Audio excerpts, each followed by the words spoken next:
everyone, welcome to Shonky Lab. I'm Ultimate Manus, and this week I am joined with Andy Palastides.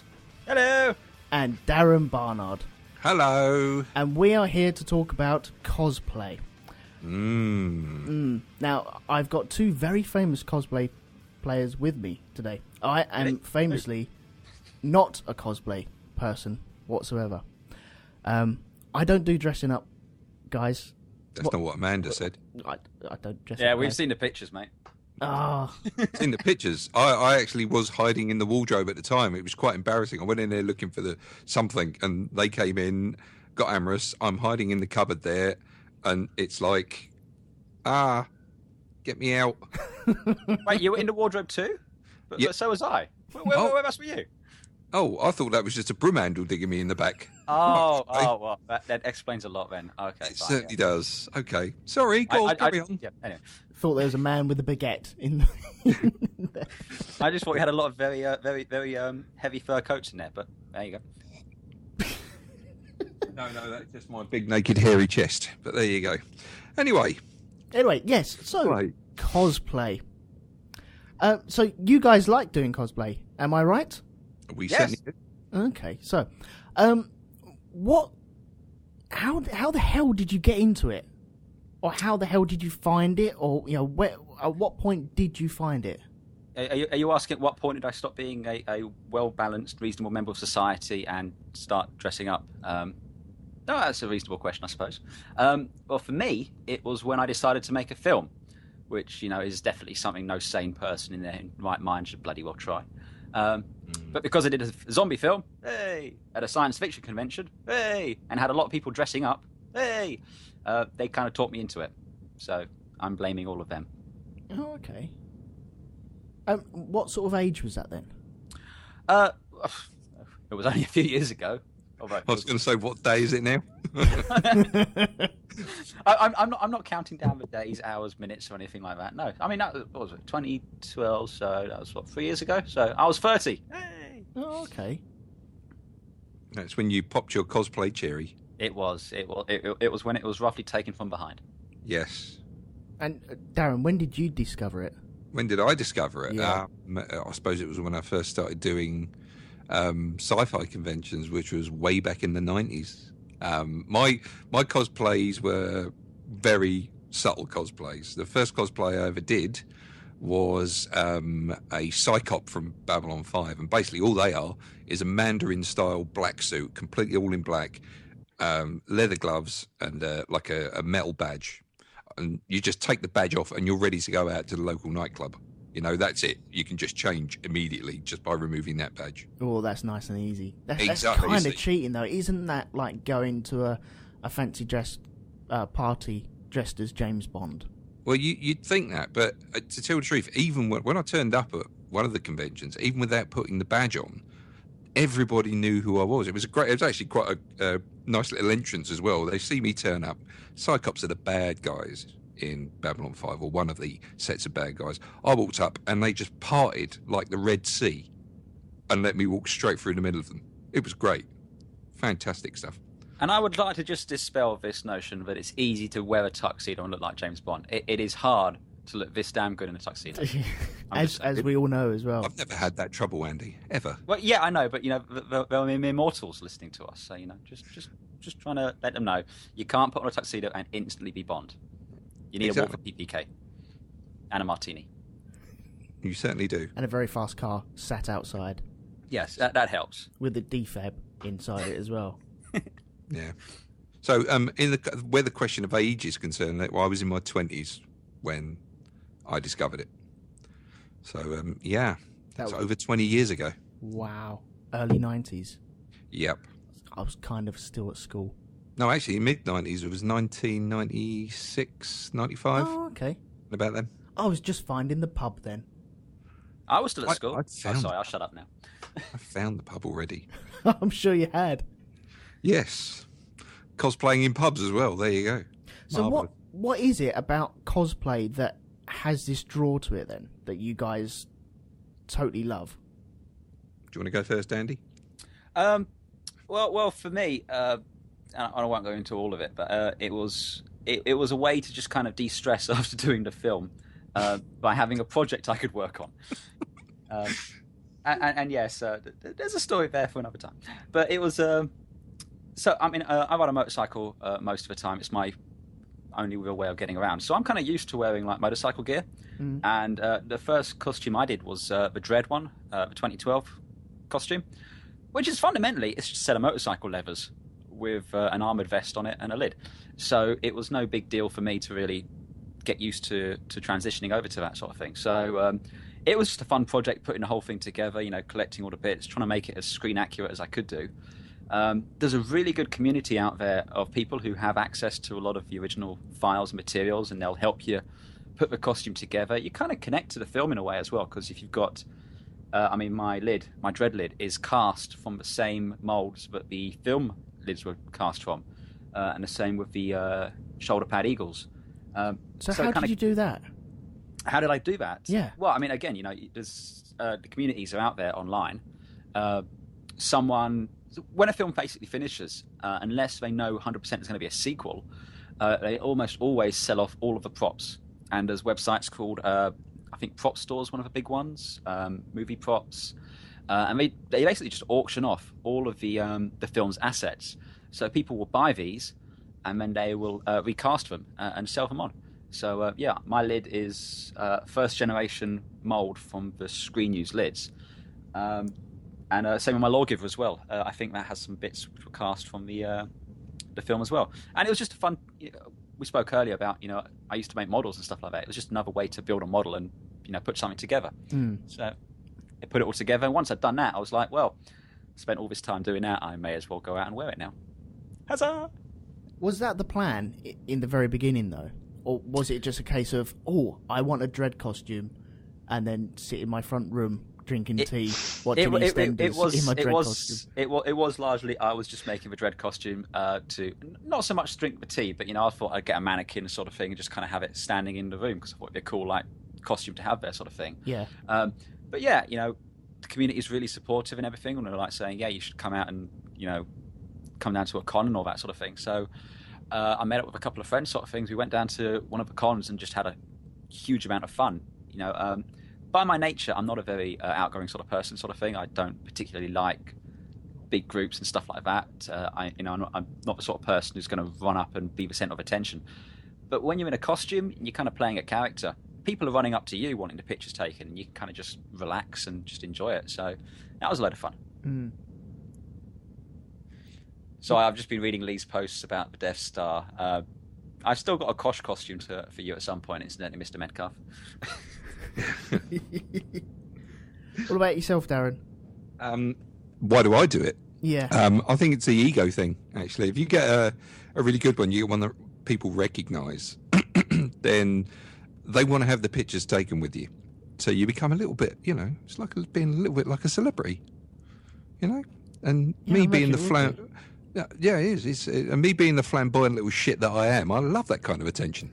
So, there you go. You do surprise me. Do I? I know I'm such a sort of timid, humble sort of person, really, most of the time. But no, I just genuinely enjoy it. If you're in a group of like-minded individuals, you don't feel conscious of the fact. It's that everybody looks, your costume's really cool, and you compliment other people on theirs as well, and you can pick up tips from them. As Andy said, like from other groups to get your costume even better. It's that sense of accomplishment as well when you make something like that. If you actually got a hand in creating it rather than buying it all in, if you've actually done some of it yourself and it turns out particularly well, I mean, there's that, there's that sense of achievement, so you've added something to that costume yourself, which is something I'm looking into now to try and I don't know, try and get something going like that, because normally I buy all my stuff in, but I'd like to try and maybe make some stuff just for myself, I enjoy. I mean, for me, the best part of it is putting the thing together, kind of collecting the parts, and you get them all together, and then when you finally get the costume complete and the thing's finished, it's like when I was doing my Ghostbuster costume. I got the proton pack done, and I got the basic jumpsuit, which was great. but it wasn't until I got all the belt rigging, so a belt gizmo, the trap, PKE meter, and all those bits, that it really kind of came together, and it was really awesome. It's like making a really nice cake, you know, when all those ingredients come together and it just turns out so brilliant that it's like, yes, this is the reason I did it. Even though you went through all that pain to get those little bits, in the end, it's always worth it. Hello?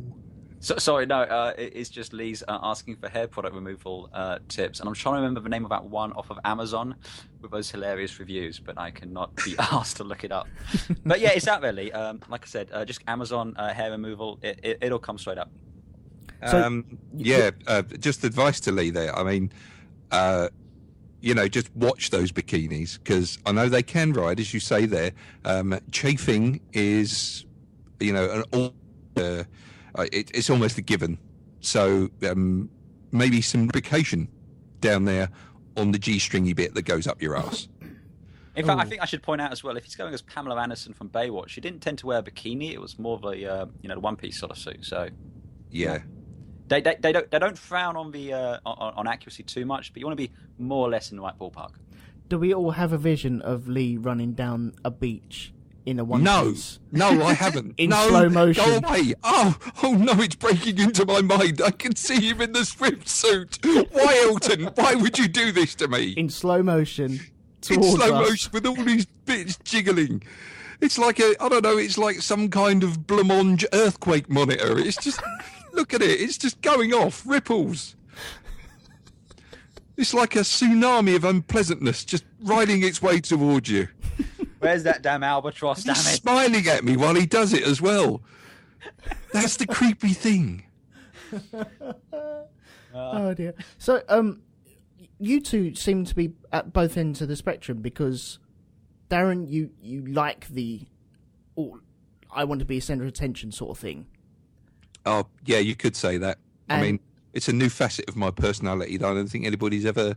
You know, most people don't know about me, that I like being the centre of attention. Yeah, and I'll tell you a little anecdote about it that was quite entertaining. It was the first time I went to a con with Darren when I just completed my Dread costume. Yes. And went to MCM. And we were walking around, and this was like the first time taking it out, as it were, euphemism. And all of a sudden, everyone wants to come over and have a picture taken with a Drudge. But because, Darren, you weren't wearing a costume, were you? You were just kind of... I was just... Mate, I feel like a reporter, you know. He was my entourage, basically. He was. Everyone's going, "Oh, will you take our picture?" and all this, and I even went, "Would you like me to hold the camera for you?" Oh, would you? Yeah. It was at that point I realised Darren died a little inside and swore that that day he would make his own Judge costume. That's right. Yes, one day I will get there. One day. So does all this dressing up come from something earlier on in life? Like, did you enjoy dressing up as like cowboys or space marines or anything like that when you were a lot younger?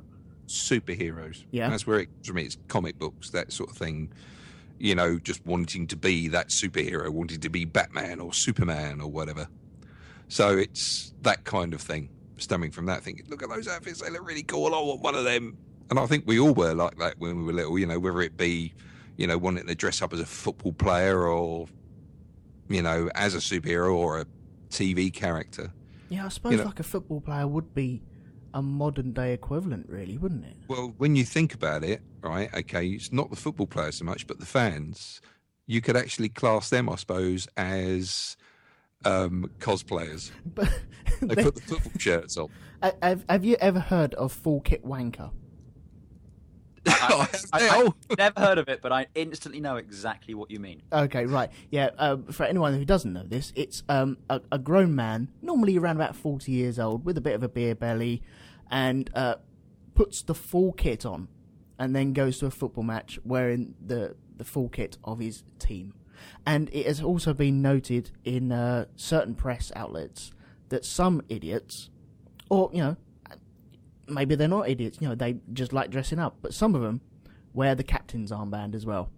The captain's armband? And...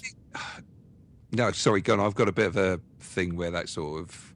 It's that acceptable level of geekism in society today where it's okay to dress up in your football team colours. Dress up like a fucking football player. Yeah. Right? Yeah, you know, those kind of people point and laugh at people like me and Ed who go to sci-fi conventions will dress up as maybe Judge Dredd or whatever. And it's like, you're laughing at yourself because this is what you do, but in a football outfit. I don't know if that's the case anymore, to be honest. I think geeks have now inherited the earth. Well, actually, you may be right thinking about today's TV and film and that.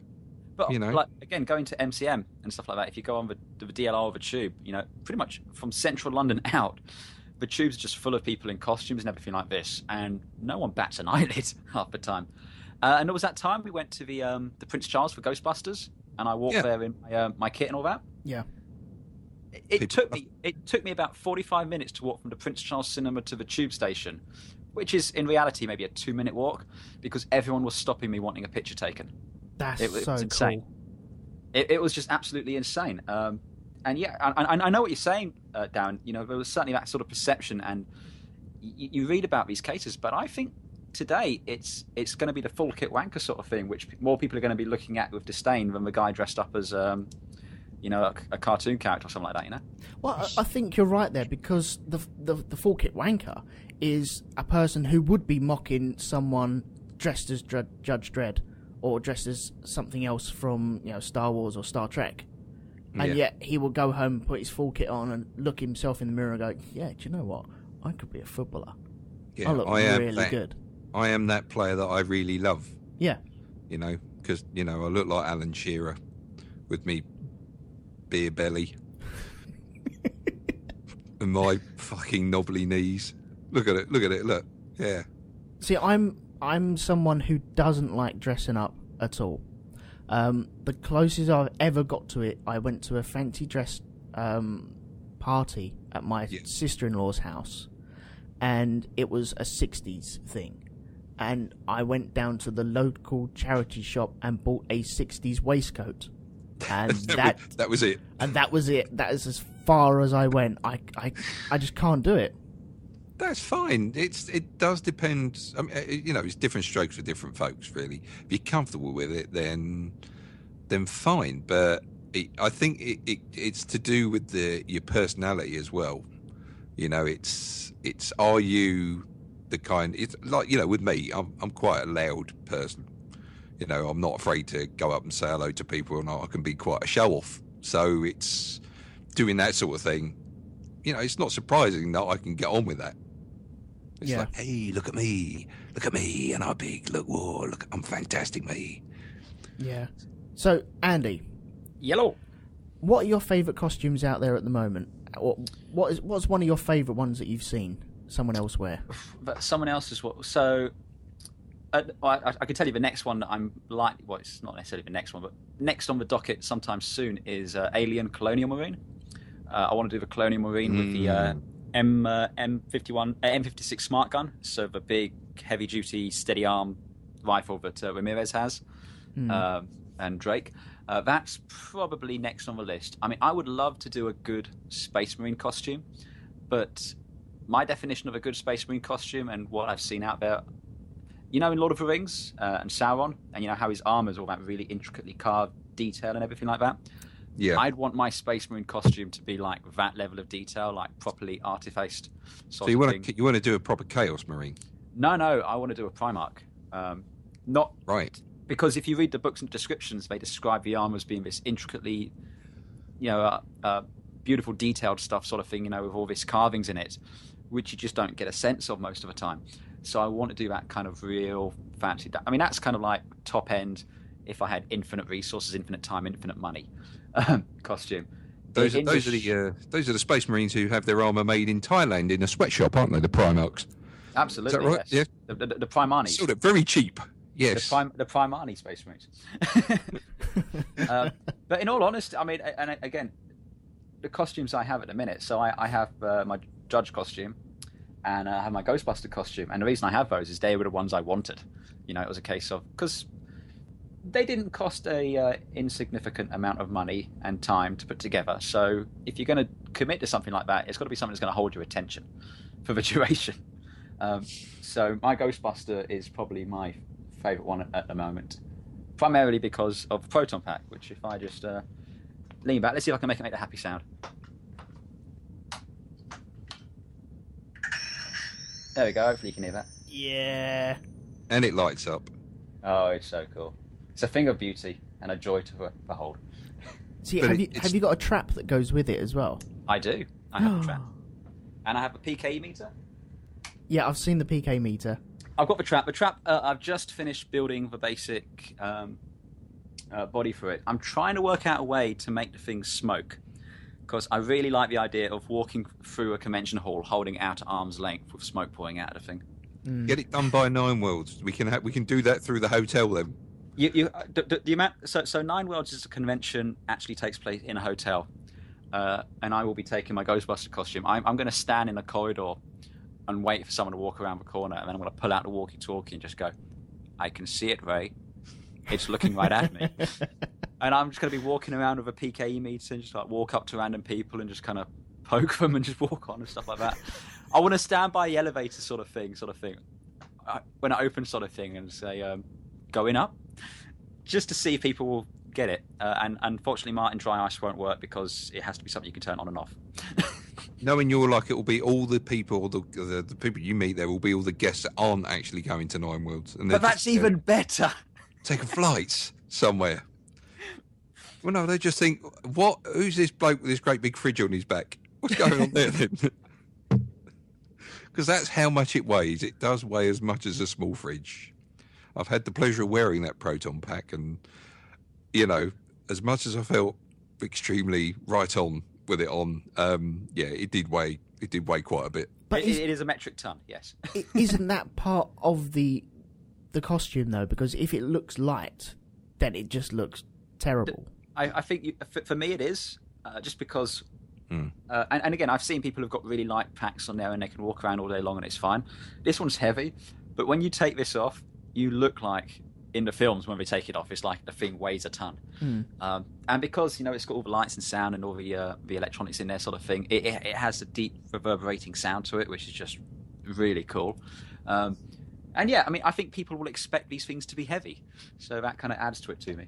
This is all my way of saying that I kind of ballsed it up and probably should have made it a lot lighter, but damn it, I'm owning my mistake.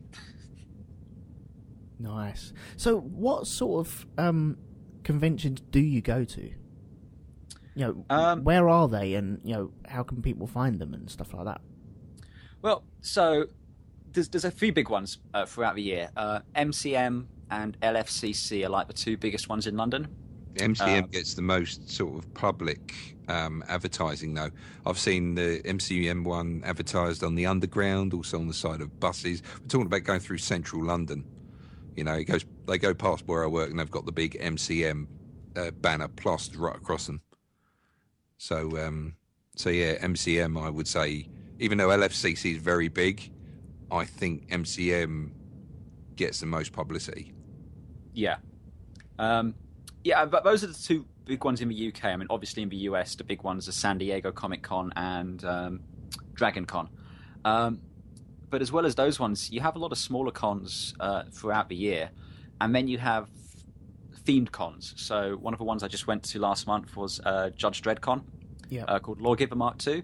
And that was primarily for fans of Judge Dredd, 2000 AD, those sort of characters and everything like that. And that was a lot of fun. It was a much smaller event, but, you know, everyone is there talking about the same thing. You know, there's a lot of panels where people are talking about, a few of the artists were there, some of the original props were on show and everything like that. And now it's just a much smaller event, but just as much fun, but for different reasons. So that would just be solely Judge Dredd affiliated stuff. You couldn't have, like, the Powder Puff Girls rock up. You could have. I mean, we had someone rocked up as Martial Law, who's a different character, but kind of in the same sort of vein. Someone rocked up as a Ghostbuster, just because, you know. And they're still welcomed, but, you know, it is primarily there for Judge Dredd. So no one's going to turn you away for turning up like that, but you're not going to get a lot out of it if you don't know anything about Judge Dredd and you come dressed as, you know, a Ghostbuster. You're just not going to get as much out of it. Yeah. Oh, okay, fair enough. Did we ask Darren what his favourite costume was that he's ever seen? We have not. No, Darren. What my favourite costume I've ever seen? Yeah. I don't know. There's been quite a few. It depends on how much work has been done on them. But then again, there are some very simple ones that I've also liked as well. I was in Bristol was it a couple of years ago for Rob Spry's birthday, actually, and he had a Star Wars themed evening going on. So we all turned up in like costumes. I went as a proper full-on sand trooper. So I had the full gear on that I hired from this guy. And this one bloke turned up to his birthday party dressed in nothing but cardboard boxes, painted like a stormtrooper. He looks more awesome than I did, and it was just boxes. It was like a bloody Minecraft stormtrooper. That's what it looked like. That's awesome. So it's like, that's a really good idea. That's a lot of fun, you know. He's put a bit of thought into that one, you know, and it's not overly expensive, but it's still really good. Well, there's something to be said about, okay, going into specific details on. Me and Andy were talking before we went on air about how anal certain people can be about their costumes. Yeah. And for someone to rock up in boxes, it just says, look, I'm here dressed up like this. I want to join you guys, but in a different kind of way. And surely that should be appreciated just as much as the £500. By and large, it will be. There is a small cadre of let's just call them arseholes, because fundamentally that's what they are, who feel very entitled that they are the only ones allowed to do the dress up and sit in judgment of everyone who's not as good. I think I know which people you're talking about. Yeah, I'm not going to out any particular numbered groups who walk around in white plastic or anything like that. But let's just say, so as a story, we were at a con in March, LSCC, London Super Comic Con. And I met this guy there called Housen, a lovely bloke, his first ever convention. And he had a stormtrooper armor. And I looked at it, and it was a stormtrooper. You know, it had helmet. You know, I instantly knew it was a stormtrooper. And everyone who looked at it knew it was a stormtrooper. But apparently, because it wasn't bought from an approved seller, and because this was wrong and this was wrong, and, you know, there was little details on it that weren't quite right, he was getting shit from some other people who were there in stormtroopers and stuff like this, and he was quite dejected about the entire experience. And unfortunately, there are these little, again, they sound a lot like full kit wankers in there, who like, they go to full hog onto their costumes and everything like that, and then unless you meet their very high standards, you're not good enough. I mean, personally speaking, people who've seen my costumes down can attest to this. Is I always go to full retard with my costumes. I think we've both got that kind of attitude, haven't we? It's like, go big or go home. It is. I mean, with my Dread costume and with my Proton Pack, you know, it's like, it's so detailed, but unless you really know what you're looking for, you're not going to be able to tell what's wrong.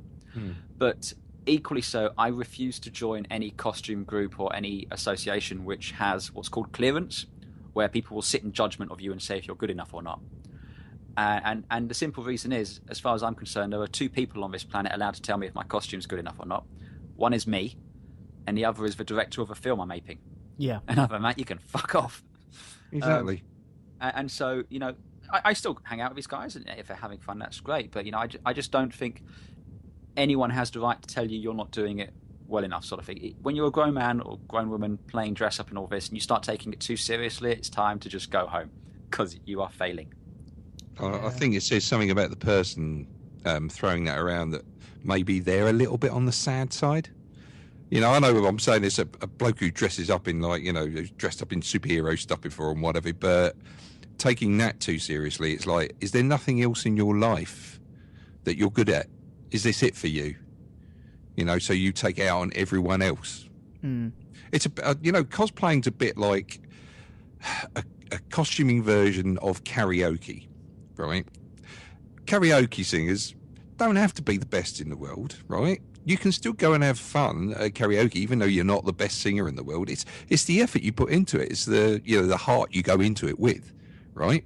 Anybody who slags you off for not being able to sing at a karaoke, just fuck off.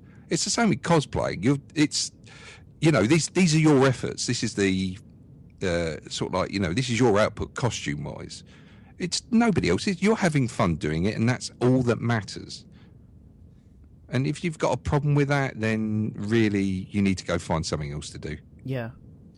But again, you know, anyone who's thinking of doing this, don't be put off by it at all, because no, don't. It's such a small part of it. And so many other people are there, so supportive, and I met such really good friends from doing this, and people I'd never have met otherwise, sort of thing. And we just, it's just great fun. I mean, again, one of the things you see popping up now at conventions are the free hug signs, where people like hold up these signs offering free hugs. So at MCM just gone, me and my mate Paul mixed it up a little bit. We were in our judge costumes, so we had a free hug sign, and we crossed out hugs, put beatings. And you'd have people running up, seeing the sign. When they got there and read it, they were just like, it's a fair cop sort of thing. And then they have a picture of, judges kind of wailing on them with the day sticks. It was just such good fun. It always is giving people a beating, I find. It absolutely, yes. Even better when you're doing it in character. Yeah. Or naked. Anyway, moving on swiftly. Yes. Well, okay, you said the word naked. There is a darker side to cosplay as well, isn't there? How do you know about the dark side? Well, fucking told you. You've got all. Give in to your anger, Elton. You've got these beautiful men and beautiful ladies dressing up, sometimes provocatively. Yes. And yes.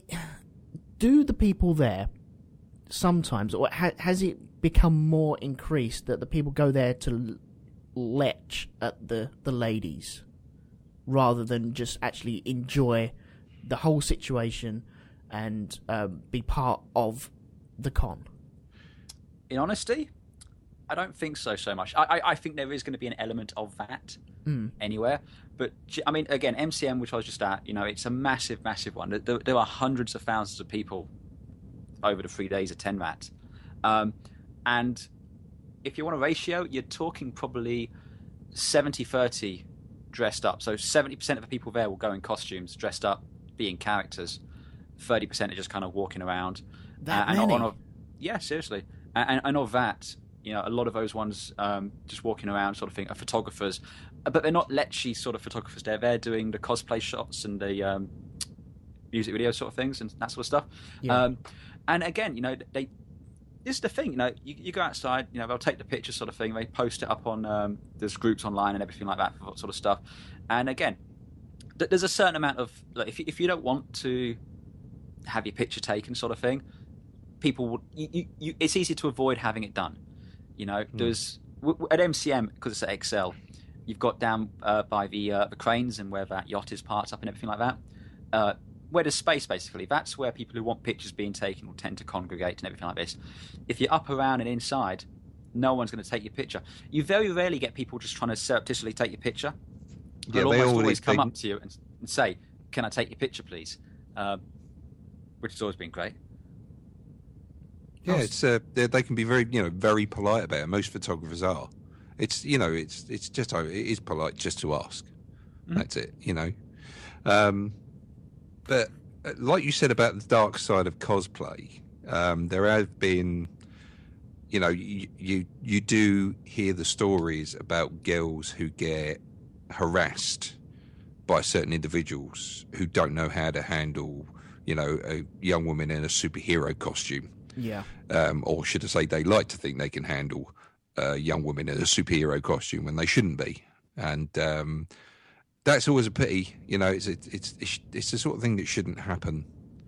I don't know. It's a lot of these people complain that there are certain individuals who are into let's be honest, certain geeky things where they complain that they don't get interaction with members of the opposite sex. Yeah. And then they go and do something like this, and you think to yourself, well, do you wonder why? Yeah, that's the reason why. This is it, because you don't know how to act. You don't know how to interact with somebody like that. Anybody should be able to get dressed up and not feel threatened. And unfortunately, sometimes, doesn't happen all the time, but there are cases of it out there. That you can. I mean, I don't want to discourage any girl or any woman from dressing up, going out to one of these conventions and actually getting in with the cosplay thing, because you will find it a lot of fun. You will find a lot of support out there as well. People will appreciate your art.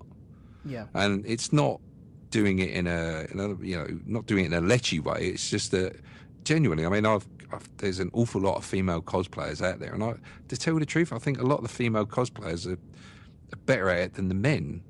They seem to dish out, there's an awful lot of female cosplayers out there on Facebook. You look at it, it's very popular. But like I say, there is that aspect of it. Yeah. But I mean, yeah, it doesn't happen all the time, but it still does happen, and it's a real shame. So, has anyone given you a little cheeky squeeze? No. But then, no, not me, not at all. Yeah, the funny thing when you're walking around in the judge costume, it's quite an intimidating costume anyway. And one of the additions on my costume, which isn't part of the film, but I added because it's fun, is I have a collapsible day stick, the ASP, which usually means if someone hurls abuse at a judge, you just pull out the day stick, give it a flick sort of thing, and that usually shuts them up very quickly. Mm. Well, yeah, you do. When you're dressed as a judge, you do look like you could give them a good kick in anyway. So you're pretty much armoured up. You're padded.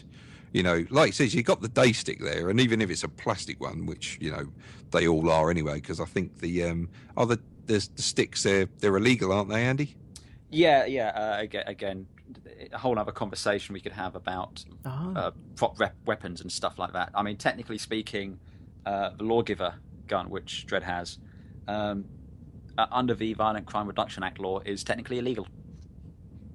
Now, is that illegal over here or over in America? Because isn't there a law where you have to have an orange tip on a gun?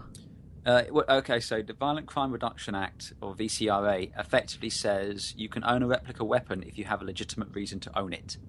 And they're very, very vague on what legitimate reason to own it is. I get around it because I run a film production company. If you do airsoft and that sort of thing, and I'm a member of a group, they're allowed to own one. Mm-hmm. And if you're a reenactor, they're allowed to own it. But that is usually it. However, and this is the great thing about the police and security at these events, is they're very much a sensible option. As long as you're not walking down the street waving a gun around at people, they're fine with it. They're not going to give you any grief. Some conventions, and this seems to be more in the US than over here from what I've seen, are getting a little bit like it has to have the orange tip or it has to be surrendered at the beginning and they won't let you take it in at all. But I've not had anything like that happen over here at all. So no, I've not seen that either. I think they understand what's going on. Yeah, because I'd imagine people would come a cropper with swords as well. Yeah, I mean, again, you see samurais at these events and stuff like this. I mean, MCM again, we had a couple of the police officers, the PCSOs sort of thing, want pictures taken with the judges because they recognise the judges and all that, and they want to have a picture taken. So who are we to say no? Yeah. Oh, sorry, I tell a lie. There was, I think it was at Nine Worlds, wasn't it, Andy, where he had the Colonial Marines and they had all their rifles taken off of them. They didn't have them taken off. They were told they couldn't bring them in, though. But yeah. That was it. Yeah. But I was walking around with my Lawgiver and no one batted an eyelid.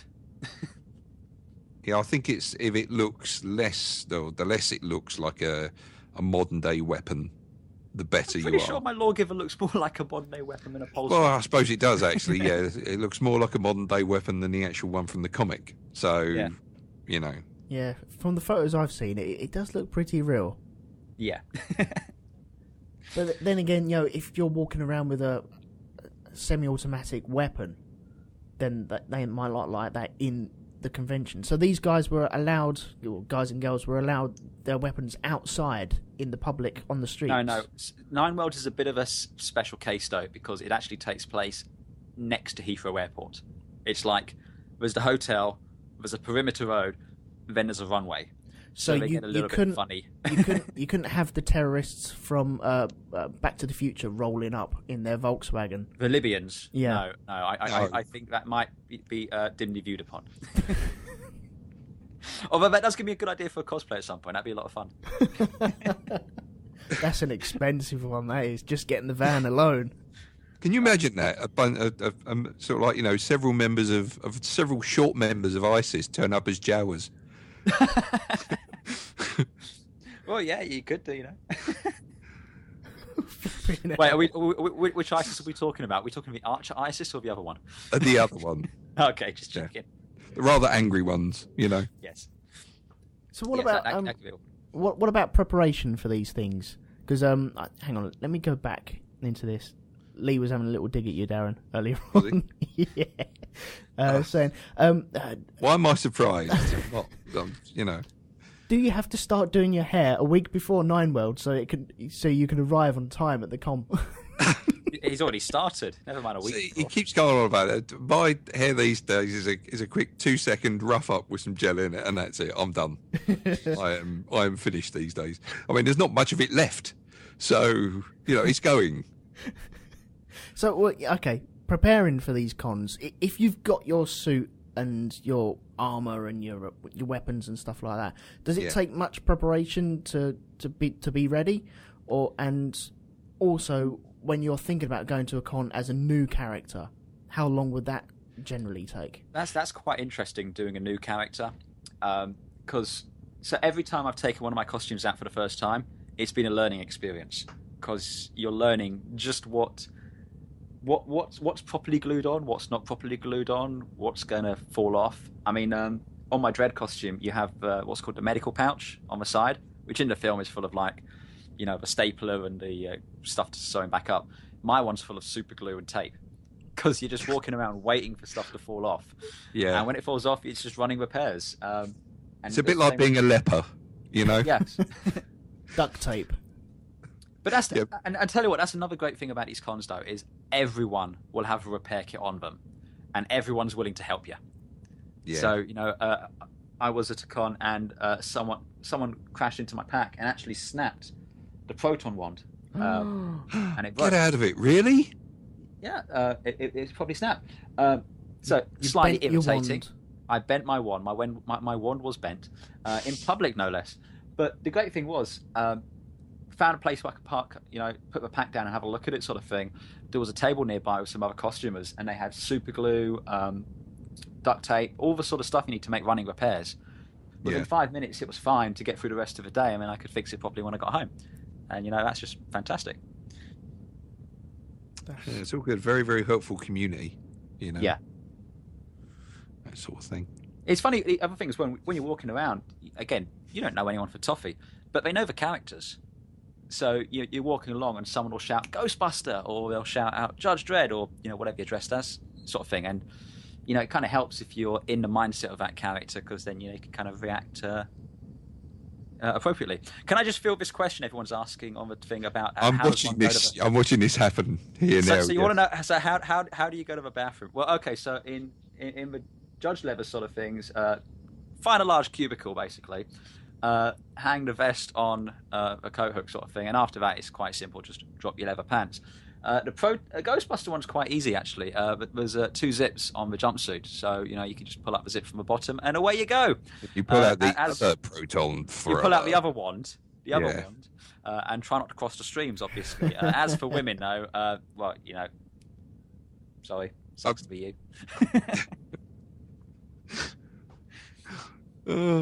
No, I was going to make a comment about opening the trap, but no. No. Moving on. Oh, dearie me. Moving on swiftly. Sorry, what were we talking about again? So, if money was no object, what would you do? What would I do? Yeah. Oh man, I would. Well, I mean, there's the judge armor, of course. There's doing that, but I think it would have to be something. I mean, really, really impressive. It would probably be something like a full set of N7 armor from Mass Effect, or something like that. Something big. But would you buy it, or would you make it yourself? I would probably buy it. Right. Like I say, I'm trying to learn some skills to make stuff. I don't know, maybe some sort of seamster sort of skills. Sewing stuff together, making outfits. That would be good. That would save an awful lot of time. That would save an awful lot of money. But no, it would have to be something big and armoured. Right. By the way, in the chat room, Amber does say that she has a She-Whiz now. A She-Whiz? Yeah. Oh, excellent stuff. I think we can safely file that under the too much information. Oh, Jack Woodgate's just said life-size Titan suit. Do you mean Attack on Titan or Warhammer Titan? Oh, well, No, he's talking Attack on Titan. have you seen that Titan suit that someone did actually make? It's a drivable Titan robot Really? type thing. Yeah. It looks brilliant, and military are looking at it going, maybe we can adopt this. Hold on. Are you sure it's the Titan and not the robot that they had, the mech? Well, it was called a Titan. Oh, right. Oh, okay. Sorry, I thought you meant somebody's made a life-size Titan from bloody Attack on Titan. I'm thinking, Oh, no. Christ. No, this was just How terrifying is that, you know? That would be creepy. But, yeah, there is a metal robot thing on 4 wheels, but on stilts that you can jump that in. was from that was this kind of Robot Wars thing they did, wasn't it? But it's huge. This kind of battle thing. I saw something about that. Yeah. The thing I find with that though is it's huge, but it's incredibly slow, and like it just has target written in big letters up on it. Yeah. Come back, bad guys. Oh, you're disappearing. Please come back. Do you hear something that sounds like an approaching Hellfire missile? See, if I was to spend any money, yeah. See, the Attack on Titan stuff seems cool because it's practical. Apart from the jump and like the lasso stuff that they have, I can't remember what they're called. The grappling stuff. If you're talking about the actual the troops, the Rangers, then that's fine. It depends on how far you want to go with that. You have to ask yourself, okay, I want to go. You know, if I'm going to go the full pelt and I'm going to have like the packs on my legs and stuff like this, am I going to want to carry those around for the whole day, or do I just want to get dressed in the uniform and walk around in that? Yeah. What can I be bothered with? Some people, you see them go around in conventions, they make the full-size anime swords. And I mean, these things, they're like a surfboard with a handle on them. Right. You know, they're that big. I mean, you only have to look up things like, if you look up Cloud cosplay, as in the character Cloud from Final Fantasy VII, and you just have a look at the size of that sword. Oh, Christ, yeah. it's just unbelievable. Yeah, I'll tell you that you want, if you're going to be walking around a con all day, you want to be able to have your hands free as much as possible. Just because carrying something around sucks. I'm actually looking to do an Assassin's Creed cosplay if I can still get hold of the costume, because there's one on sale. It's the for anybody who's played Assassin's Creed 2, it's the Firenze assassin. Ezio Auditore. Yeah, that one, the one he gets the upgrade when they let him into the special club, and then it goes from being white to dark. So it's black with red bits in it. It looks really cool. Mm. Yeah. I saw a fantastic what's his name, Kenway, the pirate one, at LFCC with all the muskets. Really? Yeah. See, that's the one I wanted to do, because that's my favourite Assassin's Creed character. Next to is it Ezio? Yeah, that's the one Ezio. from 2, isn't it? Yeah, but yeah, the latest one, the one I played, the Assassin's Creed 4 Black Flag. The character in that is just brilliant. He's really, really good. Cheeky scamp. So, is there any cosplays that haven't been done that you're surprised that haven't been done? Well, there's one that me and you were discussing, Andy. Remember all that time ago about the judge from Titan. Yes. We have discussed this a few times. So you'll find if it's with the costumes, if it's an established, certainly with film or TV sort of thing, there'll be someone who's done it. But one of the great things you can do in the world is you kind of elaborate upon it and see something that would fit into the world which you might not necessarily have seen. So within the world of Judge Dredd, we thought would be a good one to do is if you had a judge who'd gone bad, which you do in the comics anyway. They get sent to penitentiary on on Titan. And that they have their features physically altered so that instead of having like a nose, they've now got breathing apparatus inserted into their face. And that's the kind of thing that stopped anybody from doing that before, because really, I mean, it really is chopping off your nose to spite your face. That is, you would have to remove it. But because you have the Judge Dredd world of 2012, you can now do realistic interpretations of those characters. So it doesn't necessarily have to be like a hollow nose. You could have a fixture over the top of it just to make it, a bit more realistic. Well, there's people that do Skeletor as well, aren't there? Well, there are, but they... He-Man! Yeah, they do the full face masks with those, but it's always replacing. It's the nose gets in the way, and I've got like a fucking great big conch. It goes in my odd shaped head, which is why I'm having so much trouble finding a fucking Judge Dredd helmet at the moment. It's got to the euphemism. Fact now, yeah, it's got to the fact where we're going to have to make one. Yeah, just because my head is such an odd shape and I've got such a big fucking nose. It's no fun. It's no fun going around a convention, right? You're dressed as a judge, which I've been. I mean, I've borrowed Andy's outfit before. But it's no fun going around feeling like you've got your nose pressed up against a fucking window all the time. Yeah, look at me. I'm so cool. I'm not just cool. Yes, I am the law. So it's like that. And somebody jogs you a little bit too hard, and it's sort of like the nose, the cross part across the nose cuts into you. I've had that before, where I've actually sort of like cut the bridge of my nose because I've been wearing it. And the helmet is just a little bit too small for me. And he's got a normal sized head. I haven't. So yeah, I don't know how big this helmet's going to be. It's going to be like the fucking Millennium Dome. That's how big it's going to be. You're going to get people wanting to walk up the side of it and see the view from the top. That's how big it's going to be. It's at this point, it's less doing a judge and more one of those manta tanks. Yeah. Let's do that. Yes, that's it. That's basically what it's going to look like. Darren can be the manta tank. Yeah, there you go. Yes. Somebody just put, in fact, Martin Thompson just suggested I do, he's just suggested Judge Cow, but then he went Judge Birdseye. So, gar. No, I quite like the idea of you doing Judge Fish. Bloop. There we go. Judge Fish. Right. Yeah. Okay. Judge Fish is just basically to Google. One of the chief judges that took over Mega City 1 was Judge Caligula or Judge Cal, and like the Roman emperor, he was completely and utterly fucking mad. So much so that his second in command was a goldfish in a goldfish bowl. I remember. Was it with his own custom judge badge? Yes. Did Jim mention this on? Yes, he would have done on Hipley Bob's. Yeah. When he was doing the history of Judge Dredd, you would have heard about that.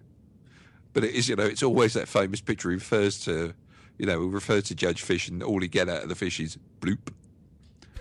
And that's his decree. So there we go. So that might actually be one to consider for me if I can't get a judge helmet. It just goes Judge Caligula. And have a goldfish bowl. Have a goldfish bowl with a fish in it. Right, I'm looking at... Is that the same person then? Judge Cal. Yeah, Judge Cal. It's Judge Caligula. Oh, and his fish is called Judge Fish. Yes. Yeah. Flipping hell. And you see there's the famous picture off the front of the graphic novel is he's also got a judge who's standing there in the boots, and it's all he's standing there is in boots and the judge helmet, and he's got like a pair of spotted boxer shorts on, but no judge uniform on between that. I've just found it. Yeah, there you go. And there's another judge with a balloon and a pinny on. Yes. Yeah. As we had mentioned, he was slightly insane. It was bonkers. Also, Darren, Amber suggests that if you just get a wig, you could go as Judge Anderson. She doesn't wear a helmet, so No, she doesn't, does she? I could do that. You could do cross-dressing Anderson. I could, yes. I think I will actually. There you go. I get to wear heels. Yay! What costume would you do? Well, I do like the Attack on Titan stuff because that looks quite cool. Mm-hmm. Would I actually do anything though? Well, I'll tell you what. Let's rephrase this slightly, okay? If you could cover your entire face, like, become a stormtrooper or something like that, would that make you feel better about dressing up in the costume, to think that nobody can see who you are, you're just completely covered from head to toe?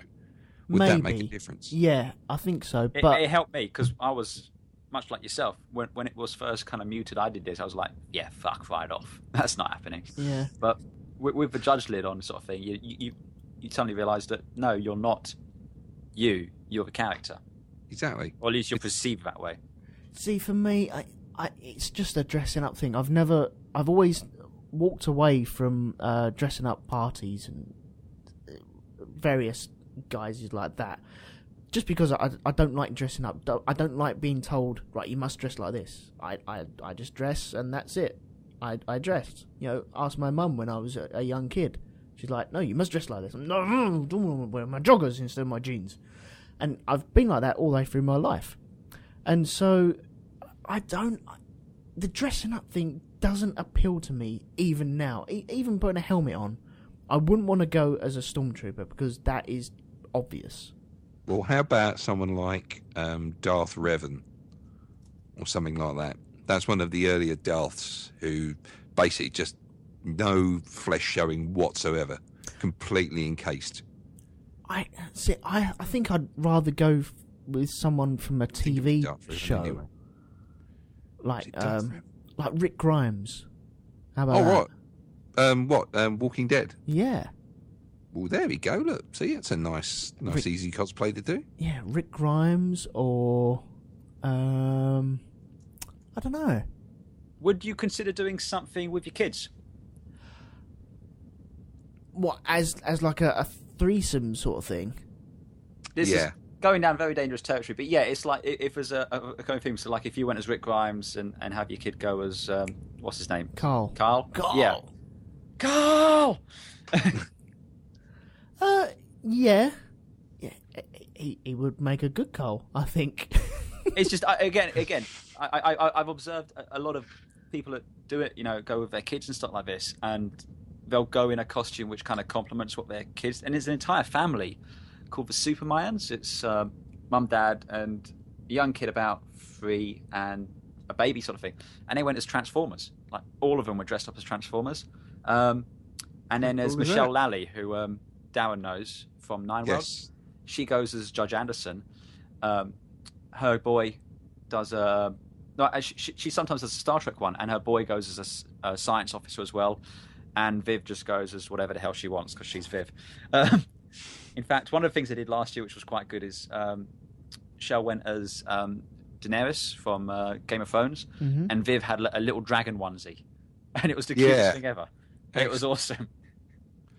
Well, was it a few years ago? I went to a convention in Wales, and they had, for the cosplay competition, I think they won it as well. They had a family of 3 turn up as the Futurama cosplay. They turned up as the monsters from Omicron Theta. Percy I-8. That's it. Omicron Percy I-8. Yeah, they had the mum and dad dressed as the 2 main characters, and they had the baby dressed up as one of the monsters as well. It was awesome. Fantastic. Have you heard about Baby Davros as well? No. Yeah, there's a small baby that goes around. It's in a walker, but they've done it out like Davros's chair. So that wasn't because at Nine World still was it Gab Thorpe was walking around and his kid was in like the UFO stroller. See, that's creativity for you. That's great. It's got a sense of humour about it, Yeah. Not taking it too seriously, just having a laugh with it, and that's great. And people want pictures taken with that, Yeah. And that's the great thing as well. Is if you are feeling kind of slightly self-conscious, but you want to go and do at least experience it sort of thing. If your kids are in for it sort of thing, you go with the kids basically. So you're there to let them have fun. You're doing your dad sort of thing, but at the same time, you can find out if you enjoy it or not. If you don't enjoy it, fine.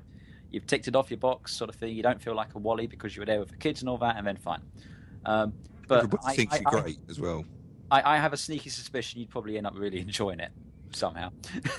Well, yeah, I think I said this to the guys when we was recording Black Dog, that I didn't turn up to meet you at the Excel Centre, wasn't it? MCM, yeah. And it was due to me just having a massive panic attack. Now, I always do this, whether I'm going to a gig, whether I'm going on a holiday, or even down the road.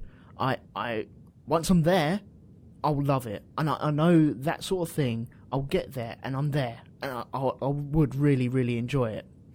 The problem is, I panic about getting there, and I'm a proper moaner. You may not have noticed, but What, you mean more so than I am? I mean, I think I gave a good advert for Old Renty Man at the beginning of this. Well, if we think we get one more, we could go as the 4 old Yorkshiremen from Monty Python. We could go as not so much as the Spanish Inquisition, but as maybe no one would expect that. No, exactly. We could just go as sort of like the Spanish moaners or whatever, and turn up in the same outfits and just moan. When I was a lad, the Pope would send us to Inquisition. We had to pay for privilege. Yeah, I don't know. Would I take my son to it? I don't know. I would take them to enjoy the actual experience of it. Yeah. And then it's up to them to make their mind up whether they want to carry on doing that or not. And if they want to go next year and dress up, yeah, you go for it. And I'll never stop them doing anything like that whatsoever. The problem is actually getting me there to take them there. That's where it all falls down. Let me ask you this, Elton. Right now, I know I'm appealing to the Star Wars fan in you now when I ask this. Set your feelings, If somebody came up to you and said, "Look, in this box, I've got the world's most perfect Boba Fett costume. Right? It is literally, you can't tell it from the one that was on the movie, and it fits you like a glove." Would you wear that at a convention? Sorry? It would be hard not to, wouldn't it? Exactly. Remember, It would be Boba Fett rude. doesn't really say anything, so you could just stay in character all the time and just glare at people. You'd have to be careful of a crazy Irish woman charging towards you, but other than that, you'd be fine. A crazy Irish woman. It's a friend of mine and Darren's called Joanne, who has just a little bit of a thing for Oh, Boba. good lord, yeah, that and Haribo. Oh, yes. I'm friends with her, yes. Yeah, yes. Just if you were to do something like that, just maybe not mention it to her, for your own safety. Oh, yeah, she totally loves the Fett. Yes, she can't get enough of the Fett. Yeah. Yeah, that would be cool. She gets wet for Fett. You realise somewhere her smart sense is tingling. She's like, it's that, so suddenly her ears prick up. It's like, oh? I sense something I've not felt since. That's your mic, Andy. Oh, yeah, it was mine. You think it was Andy? So you're about to have a short, mate. Am I darking? Oh, there we go. That's better. That's better. Hey! That was amazing. Yeah, maybe even like a TIE fighter pilot, because I went to Cambridge a couple of years ago, and I was walking around John Lewis, and they had a Boba Fett, a guy dressed up as Boba Fett, just for no reason whatsoever. They had a stormtrooper and a TIE fighter pilot, and everyone wanted their photo with Boba Fett or the stormtrooper. And this poor old TIE fighter pilot was kind of photobombing everything because nobody really wanted a photo with him. I know, that's a real shame when that happens. A lot of effort's been put into a costume and nobody wants their photograph taken with you. Oh. I get that, but I think a lot of it as well is you make of it what you... If he's photobombing it, full marks to him. It's one of the reasons I really want to do the Spanish Inquisition at a con. Just because... That's what we get. Are we still going to do that? We are going to do the Spanish Inquisition because no one will expect it. But I don't know which con it'll be. Possibly LFCC. I don't know yet. But the Spanish Inquisition, I know that spiel down note. And we will photobomb every photo, every interview, everything. I might even get someone else, another friend, to kind of strike up conversations with people. and at the right moment just say, "Oh, excuse me, I didn't expect the Spanish Inquisition." Nobody expects a Spanish Inquisition. Yeah, and just kind of like burst in from nowhere. I'm Cardinal Fang, that's it. I don't have to say anything except go, Yeah, not the fluffy pillows. I'm going to I'm going to bring some pillows with me. Yes, In yes. fact, that's it. Bring from the hotel room. Yes. So there we go. That's my prop. Yeah, I might even be tempted to kind of, go as the Ghostbuster for the morning sort of thing, and later on just like park the pack somewhere sort of thing, throw on the robes over the top, and then there you go, you're set. That's it. Could you do that for the whole day though? That Spanish Inquisition. I could. Oh, yes. I could quite happily.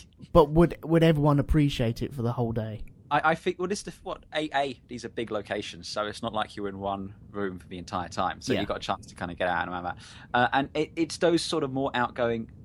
Look, if you go to these conventions, you're going to see a huge amount of stormtroopers. You're going to see a huge amount of Disney characters, stuff like this. It's the one or two. Everyone knows it, but not everyone's done it. I mean, one of the things I saw at MCM, which gave me such joy to see, someone was walking around dressed as Londo. That Really? alone. Yes, there was a Londo there. Wow. I ran up to him and I just said, "There! Don't sell the homeworld!" And it was just such a delight to see a Babylon 5 costume going around. And everyone was running up to him and just saying how good it was to see this sort of a costume. And that's the great thing, sort of thing. It's people recognise it, they know what it is, and it's different. So they want to go and have their pitch taking it. And yes, we are Martin, but we're not going to say that in case she listens to this. Yes. Yeah, that's it. Yeah, we're not. No. Okay, I've just read that as well. Yes. Shush. Don't say a word. Don't say that! Don't say that! I very much doubt that she's Okay, listening, something. but yeah. Just in case. No, we'll probably bottle it anyway at the end. So Quite possibly, yes. Yeah, whatever almost, you do, almost guaranteed. just don't half do it. Otherwise, it's a case of I'm really sorry. I'm really sorry. Sorry. Nobody expected us. Well, look. I think, and again, Darren will attest to this. I never do anything by half. No. It's go big or go home. Oh yes. Or go big or go extinct. One of the two. Yeah. Yes. Either way, but that's going to be a lot of fun. I mean, I still think if you get a chance, come on down to Nine Worlds, Elton, because it's going to be me, Darren, half the Black Dog's going to be there. Everybody, it's like you've got a ready-made group there, Elton. Yeah. Trust me. I'm really hoping to get the orgs down there because they're talking about doing a Star Trek cosplay for a while, and since the Star Trek Destination one's not going on, Anne-Marie was talking about going as Lursa or Betor. I'm just saying, you want to come along just to see that? I don't even know what that is. Trust me, you will. You will. Yeah. So these cons, they're expensive to get in, aren't they? Some well, are not. it depends on which ones you go to and how long you go for. Nine Worlds itself is going to be pretty expensive from my point of view anyway, because I'm paying to stay in the Radisson Edwardian, and that itself, I mean, that's like 350 quid for those 4 or 5 days. I caramba. That's for two of us staying in the room. That, you know, it's all breakfast, free Wi-Fi, all that kind of stuff, and you know the rooms are pretty nice in there from what I remember. But yeah, I mean, it is a bit much. Something like MCM is about 15 quid for a day ticket if you want to go in, but you don't have to go in to experience it. You can just go and stand outside because everyone's out there, or everyone's in costume, dressed up. There's a pub next door. It's great going to a Fox pub at XL when the convention's on because everyone's sat around in costume drinking. Oh, something else as well that you might actually spot when you're outside. You may spot some camera crews. There's a group of guys called Sneaky Zebra, and they do some absolutely fantastic convention cosplay videos. It's like a music video, and they just film. They just keep cutting to different cosplayers, but they just choreograph it really well. I mean, Andy, you've seen the Sneaky Zebra stuff, haven't you? Yeah, yourself? I was going to say, a controversial opinion here, though. I'm getting sick and tired of fucking cosplay music videos.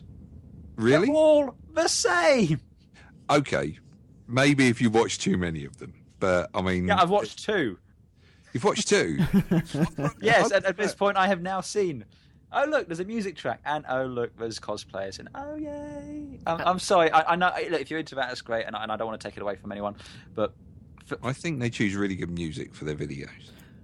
So that might be it. You know, if you've got a good track to it, then it's fine. Yeah. But I'm yet to hear someone do Back in Black to one, and until that happens, I'm pissed. These videos, are they produced by a bigger firm that are hanging around there, or is it just people just knocking them up themselves?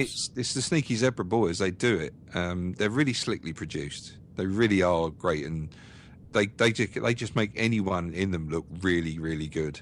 Lots of tilted camera shots. Yeah, and they just do sort of like a certain signature pose or movement from that character. I think I saw. I've just thrown it up on the Mixer site, so you can. Have you been in one of these as your Ghostbuster? I have. I think I saw that recently. I'm sure I saw that. Where did it was I? In March. I was in one, I think. Did you put it up on your Facebook group of? It seemed like a good idea at the time. Yeah. I didn't. Someone else did though. Someone else to it. But yeah, yeah. I mean, I was in one, and it's good fun. And again, when you're out there in costume, just no hassle whatsoever. You know, I'm more than happy to have them come and do the picture sort of thing and all that sort of stuff. But it's after the fact when. After any con, there's going to be at least half a dozen of those done, because as well as Sneaky Zebra, there's about 5 other groups there also doing cosplay music videos, and you just get fatigue from it sort of thing. So for me, I don't tend to look for them. Even if I'm in it, I'm just like, well, that's great. But I have the joy in putting the costume together and wearing it at the con, and after that, I'm kind of done with it. Yeah. I like to get a decent set of pictures taken. I usually go with my mate Ken or someone like that, and he'll take some sweet pictures of the costume. But then that's kind of it. It's really just an excuse to enjoy wearing it and just being out there and stuff like that. I don't take a camera with me at all, because I'm not interested in taking pictures. I'm not interested in collecting pictures of people's costumes. That's just me personally. So for me, it doesn't do a huge amount. You did a really good photo shoot with your judge uniform when you first got it. They were fantastic pictures. Those really well done, good action shots. Have you seen them at all, Elton? Yeah, I'm pretty sure I've seen. I'm waiting to do a Ghostbuster one with my mate Ken. We've got a location. It's like an abandoned. It used to be a brewery. Right. It's down near Brick Lane. So we're trying to go down. I've got a couple of friends also with Ghostbuster costumes. We're going to go do a photo shoot down there, which should be a lot of fun. Get smoke machines out, lights coming through ratings and everything. Yeah. Yeah, that'd be a laugh. Jack Woodgate has actually put an interesting question up on the board there. It says, what is your favourite example of an amalgamated cosplay or mashup, as they're otherwise known? For example, I once saw a good Boba Wolverine. So, good amalgamations. There's an awful lot of Boba Fett ones out there mixed with other characters. Right. I'm just trying to think of... I think Deadpool ones are pretty good, where you get a variation of another character, but they've added Deadpool elements to it. For anybody who doesn't know who Deadpool is, he's a completely mental assassin from Marvel Comics. There's a film coming out in the next year or so, who's got such a high rate of healing factor that he's literally indestructible. No matter what people do to him, he just comes back. Limbs grow back on him and everything. But he's got a really good sense of humour, and it's one of I think he's the only character in the Marvel universe that knows he's in a comic book. Right, okay. So he's always looking at the reader and making a comment, that sort of thing. Okay. So he's the wisecracking one, isn't he? Because I've seen the teaser trailer for it. Ryan Reynolds, isn't it? Yeah. Yeah, that's the Deadpool one. I mean, in terms of ones that I've seen, my favourite ones are usually when they subvert the character, so kind of put a humorous twist. So the Hello Kitty Darth Vader always makes me chuckle, just because. And it's the thing; it's a really, really good costume. It's properly well done. To Google, but it's pink. It's pink Darth Vader basically, and that's what it is. I actually do have an idea for a cosplay mashup. And you know what the hell, I'll tell you all what I'm going to do. Darren already knows this.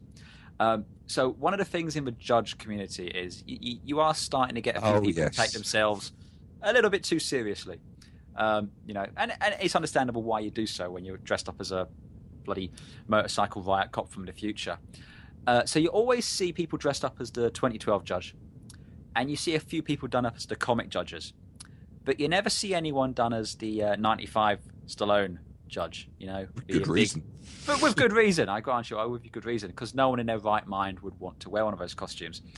But I've got an idea for a mashup. I want to do Judge Flashart, as in Lord Flashart from Blackadder, as a 95 judge. I want got the cod piece as well, which is perfect. It's got the cod piece. Overemphasised the cod piece. The blonde tash sort of thing. I want to walk up to someone dressed up as Dredd and go, "Hello, Dredd, still worshipping the law? Last I heard, the law's worshipping me." Ah! I want to walk up to, there's a couple of these guys who've got quite impressive beard and go, "Hello, suitor, like the beard. Gives me something to hang on to. Woof!" And just spend the entire day walking around like that. And that's something I'm planning to do for next year. Yes, Jack, you get it. See, has anyone done like the... Because you have The Walking Dead, and you got Ewoks, and Yes. there is a very famous T-shirt with Ewoking Dead. Now, that would be quite cool. Brilliant. I'll tell you, I'm going to spoil one of Darren's ideas here, but only because it's already been spoiled, which was a genius idea. Yes. Darren had this fantastic idea of doing Super Mario Dick in a Box. Yeah, Now, have you heard the song Dick in a Box? Yes. Yeah, so it would be basically Mario and his brother walking around with, the boxes that they jump up and hit with their heads or jump onto? With a question It would be those, exactly, on the groin. Right. So apparently there's already been a Doctor Who one, somebody dressed as Matt Smith's Doctor and somebody dressed as David Tennant's one, Yeah. and they've got TARDISes over their groins. Right. So, yeah. I've just found, just Googled that Ewoking Dead cosplay, and there's that the Stormtrooper zombie book, and Yes, it was... looks like there's a zombie walk, because they have these zombie walks. Do they have them over here as well? They do, Yeah, yes. in Bristol they had one. They used to have it before some bunch of twats, and this was at the one we were at when we went and did. It was like about 3 years ago. Went to Rob's again for Halloween, and we did a sort of like all got made up as zombies and whatever. But during the day, we went down and joined the zombie walk. Yep. And it was going really well until a few individuals decided to get out of van and cause trouble. Oh. And that was it. Bristol City Council went, right, that's it, no more. All because of those few fucking idiots. Yeah. But no, it was good. You just see all kinds of zombies and people dressed up, painting their face green and whatever, tattered clothing. Because I'd like to see that as well. If I was just... It's like going to see the London Marathon. You know where you're going to stand, you know where they're going to walk, and then you watch all these zombies walk past. That'd be very cool to see. I'd love that. Me and might have spoken about doing a Dredd zombie at some point, but the judge costume is not, as I mentioned, exactly inexpensive, and to do it properly, it would require ruining one a little bit. So we're like a little hesitant to do it just now. Yeah. Did you? Would you class? Right. I'm going to mention two things first. I need to say these two things. Yes. There was a guy dressing up as a clown on Bristol streets, I think it was. Would you class that as cosplay? No, I would class that as just fucking weird. Yeah. Because that's just fucking creepy. The Bristol clown, it was just, just stands there and stares at people. Yeah. Oh, fucking hell. But in the same respect, I think it was in Australia. I might be getting this totally wrong, but there was a guy doing the similar sort of thing, but he was dressing up as the Triangle Man from Silent Hill. Pyramid Head. Yeah, that's it. Yeah, and just dragging around his big sword, I think it is. Yeah. Can I just say, by the way, somebody's just put up a picture. This bloke is playing about 6 different Johnny Depp characters. Oh yes, it's all of them in one. Yeah, I've seen that. Yeah, Edward Scissorhands, Tonto from Bloody Lone Ranger, Captain Jack, and who's the other? Let's see what else. I think there's a Hunter S. Thompson. Yep, the sunglasses. Oh, that's right. With the cigarette as well, and a little bit of Sleepy Hollow in there as well. Christ, that's just excellent. I need to look at that. Oh, I've just found the Mario one that Andy put up. Which one? Who put that up? I did. Oh, right, okay. Let's have a look. I'm looking at the Glenn one. Oh, okay. The one that Glenn put up in the chat room of the Johnny Depp one. Wow, there's a lot in there that That character, every Johnny Depp character ever. Wow. Is the one in right? Okay, right. He was in Nightmare on Elm Street, wasn't he? Oh, of course no. He was Johnny Depp was in Nightmare on Elm Street. Yes. He played one of the Dream Warriors, as they called themselves. So is that in the costume? Probably not. But then that's just a kid in a t-shirt and I jeans. suppose, So, yeah. The floppy hairdo. So no, I think it's more the extreme characters. I don't know if a bit of Willy Wonka is in there as well, maybe. Bloody hell. That takes some dedication there, doesn't it? It's certainly some imagination, certainly, as well. Jack Woodgate says Lee Slenderman. I think he was referring to when you were trying to describe Pyramid Head. But that's another example of someone dressed up out and about in a cosplay. No, but didn't Lee see someone round Shooter's Hill? Yeah, that was... that was it. He was driving me home. Well, in fact, he'd driven me home. We got her. I got back to mine. And as he left me, he said, somebody just stepped out from behind a tree dressed as the Slender Man and started walking towards his car. And he was like, fuck this game for a game of soldiers. I'm out of here. So he put his foot down and went. So, scared him. In the right aspect, that would scare the shit out of you, wouldn't it? It would. It is a genius way of just scaring the shit out of people. Yeah. Unless that is you pick on the wrong person. Yeah. You know, there's always that.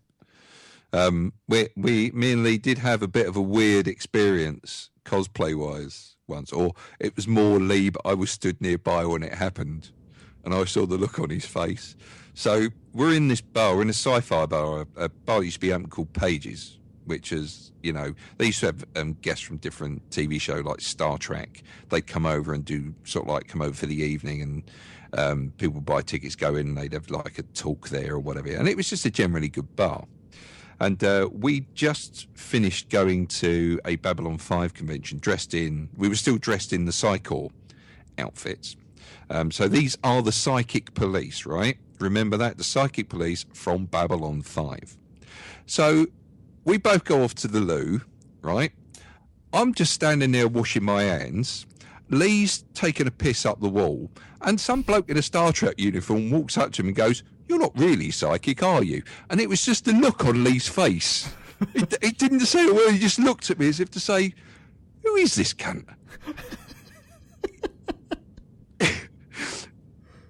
I think we better get out of here, mate. Let's go. Woof. So yeah, you do get some strange people, you know, involved in cosplay.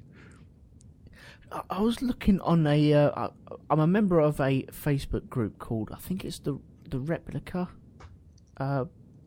Oh yeah. I can't remember exactly what it's called, but I know the ones you mean. They build replicas, and there is a guy on there building his own Rancor costume. Now that is going to be a ball ache. I don't think that's a costume, as in a freestanding prop. I know the thing you mean. It's actually got its own fan page. It's called Roxy or Rosie. Rosie the Rancor. Rosie the Rancor, and it's full size prop which they take out to cons in the US, and then people go and have their pictures taken with it, and they're looking to add some sort of animatronics to just like have it moving somewhat. But the thing is terrifying. You just see the size of this thing. It's just like, Jesus Christ. See, the one I was watching, he was propping it up on a mannequin and building it so you can have it on your shoulders and walk around with it. Oh, right, so it's more of a puppet than it's a puppet. Yeah, like a Jim Henson type thing. Oh, right, okay. Oh, well, that's cool. Oh, awesome. That's going to be a ball ache walking around with that, though. Well, yeah, you know, it's a bit extreme. How long are you going to, you know, how long before that gets really old? Yeah. You know, for you personally. I suppose it does, it depends on how much interest it generates with people that are there. You know, will people keep coming up and ask to have their photographs taken? Because it can keep you going with that. Yeah. You know, the attention. It's when you don't get the attention, that's when suddenly the costume starts to weigh more than you thought. And, you know, it becomes a little bit more uncomfortable than you were expecting, all because you're not being distracted by people coming up and asking for your photograph. Yeah, with the photograph side of things, a lot of celebrities are moaning because now they're having to do selfies on these red carpet things. Has that changed over however many years you've been doing it? You know, has it gone from?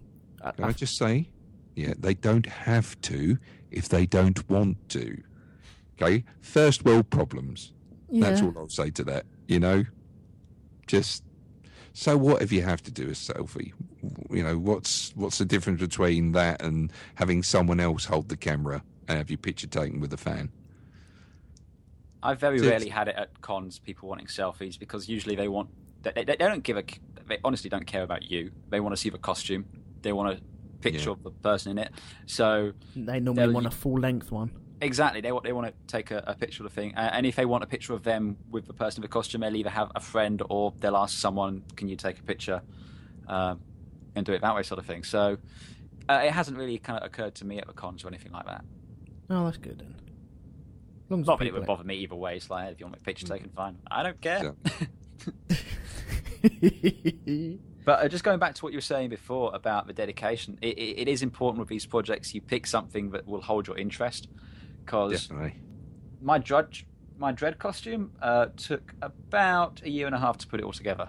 Just like getting the bits together and, you know, from different sources and different places and, you know, getting everything just right. My Proton pack, building the pack only took about 3 months to build. But then as far as like all the other bits and everything like that, probably about, 6 to 8 months. So, yeah. See, this sort of thing really interests me. Cause, yes. Yeah, me and Darren were talking about this yesterday off air. Yes, and you have a talent that you've revealed to us, Elton, which I'm most impressed with. It has revealed itself to me as well, and do you know what? I'm going to go full in. Sod it. I think you should, because I'll come to you for stuff. Don't worry about that. I'll pay you or whatever to play with the materials. I think you're fucking great what you turned out there. Well, I can do electronics, so exactly. I'm not scared of doing that. That's fine. I can cut stuff. I can build stuff. I'm pretty good at that sort of thing. So I'm not scared of, cutting stuff and building stuff and making stuff and painting stuff and doing stuff like that. It's what I'm good at, as it turns out. So you're very good at it. But don't sort of like, don't put yourself down. That you did that. Just to explain as well. Do you want to put a picture of it on Mixler? Yeah, okay. Yeah, I'll hunt one down. The N7 pistol that you created, okay, from a Nerf gun. This looks, even weathering on it and everything, it looks fantastic. It was damn good. Yes. Commander Shepard himself would have been proud of it. Yes, I saw it. You saw the picture. Brilliant. In fact, and again, Elton, just as an aside, Mark Meir, the voice of Commander Shepard, was at MCM, just gone. This is the sort of thing, if you took it to him, he would sign it without question or reservation. He would happily sign that for you. Oh, okay. Yeah. I can't work out how to put a photo into there. I'll put it on the Shonky Lab page. Yeah, stick it up there and bung it in the link or whatever. But yeah, so with the Proton Pack, was that a case of you bought this shell of the Proton Pack and then a kit for the Proton Pack and then this and you put it all together? Or did you mold stuff and then work it out? Oh no, this was largely a kit sort of thing. I bought it from a guy called Nick Bedwell, does Nicotron props. So again, as I said before, I quite like to try and get my stuff as accurate as possible, and ideally I'd like it to have a direct lineage to the film props. So my pack is actually cast from one of the film's stunt packs. That was what the original mold was used from. So he sells the fiberglass shell, and then you collect the components from various people. Nick sells some of them, some you get from other people. The Alice frame is just a military backpack frame. The electronics, there's a lot of people that offer electronics. Mine were from a guy called Sean Swift. And then it's just a case of, assembling it all to yourself. It comes completely rough. So it's got to be sanded, painted, cut down. One of the items, there's a cylindrical thing at the very base, and you have to cut that to fit the cyclotron just right. A lot of little fiddly details, but it was so much fun to do. I mean, I did it over a few months, like I said. And I know the Proton Pack now pretty much better than anyone who hasn't built one. Yeah. Because when you watch the film now, a better example rather than the Proton Pack actually is the Blade Runner gun. I built the PKD gun from Blade Runner. And now when I watch the film, every time I see it, I know every detail. I know how that feels. I know, how it fires, how it looks. When the lights are on, you just become much more connected to the prop than you would do just from looking at pictures or anything like that, because you've built it. So, it really kind of helps connect you to it in a way that you can understand it. And that's lots of fun. So, but does that become a problem? Because then you have to choose what film you want to go with. Because I saw Adam from Mythbusters, and he was talking about making up his own props. And he wanted to do the Han Solo gun. Mm-hmm. And he said, well, it changes from shot to shot during the movie. Yeah. And from movie to movie as well. So really, you where do you go? What gun would you base it on? So I built with a Blade Runner one, there was only one hero prop. It's the same throughout the entire film. Right. There's a couple of stunt ones, but it's only one. I built the Han Solo blaster as well, his DL-44, and I built A New Hope one because it's the one in all the publicity photos. It's close enough to the one that kills Greedo, and that is how I liked. It's the best looking one in my opinion. But yeah, you're right. You can pick any of those ones to make if you wanted to. There's entire threads, massive threads, on the RPF. Incidentally, the RPF forum, replica prop forum, fantastic community if you want to make replica props of anything like this. And there's a thread, and it's about 260 pages long, just on Han Solo's blaster in Empire Strikes Back. Wow. And all the little details. Wow. They identify every little detail on that gun and everything like that, and it's just so it's so all-consuming. But I mean, okay, Mad Max has just come out. It's what, about 2 weeks now, maybe 3. Yeah. There's already threads where they're literally dissecting Max's costume piece by piece. Like, this is the brand of American football thing for his leather jacket. Incidentally, they've identified that the leather jacket he's wearing is the same leather jacket he wears in The Road Warrior. It's just been heavily weathered. They've identified the packs he's wearing on top of that, frame by frame. And this is before the film's out on Blu-ray, so they're literally just going off of publicity shots and trailers and everything like this, breaking it down, getting into the head of a prop designer, trying to understand what they would have done, and then making this information available to people who want to replicate it. And it's just fantastic. And, I can't wait until all that stuff's available, sort of thing, because, some point down the line, I might have a crack at doing a Mad Max costume. Although, in all honesty, thinking about that. I'm more likely to do Immortan Joe, just because he's fucking awesome. Okay, you do a Morton Joe, and I'll do Max. There you go. There you go. So where did I hear it that the person who directed the new Mad Max, George Miller. Yes. He wanted the props built, but he wanted them built so they actually work. Yep. He wanted them to be functional. So the guitar that the guy plays on that big thing. He's actually playing it. Yeah. Mm-hmm. I've seen him. He built the guitar, took it to George Miller, demonstrated the flamethrower and all this, and the guy held it and he goes, "Yeah, that's really good." And then he says, "Okay, so play me something." And he's like, "This doesn't play." And he goes, "Oh, well, that's a problem, isn't it?" Wow. But that's what he wants, and that's the thing, although there's a lot of VFX in there and everything like that, a lot of it's composites, a lot of it's real, and you can certainly see that in the actors when they're working with this sort of stuff. They've got this stuff available to them and it's real. Furiosa's, obviously they didn't chop off Charlie Theron's arm, but they gave her a prosthetic to wear over her arm rather than just giving her a green sleeve. So, it feels real and they've got something to react to and to work to, and that's it's got a very tactile feel to the world, which is great. So moving that on to cosplay, does that make any difference if your thing isn't functional in the way that it should be functional, or is it just a case of you're taking part?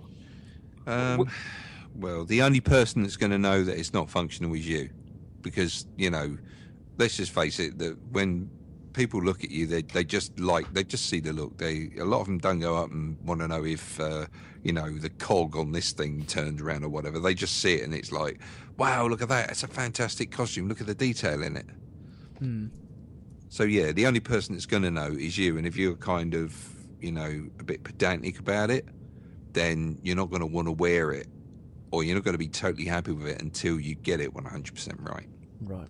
With the proton pack, for example, and we were saying, I was saying to you earlier, when you see an actual film prop, people are often shocked at just how utterly shonky it actually looks. Because all it has to do is, all it's got to do is look good enough for like the 2 minutes that it's on the screen.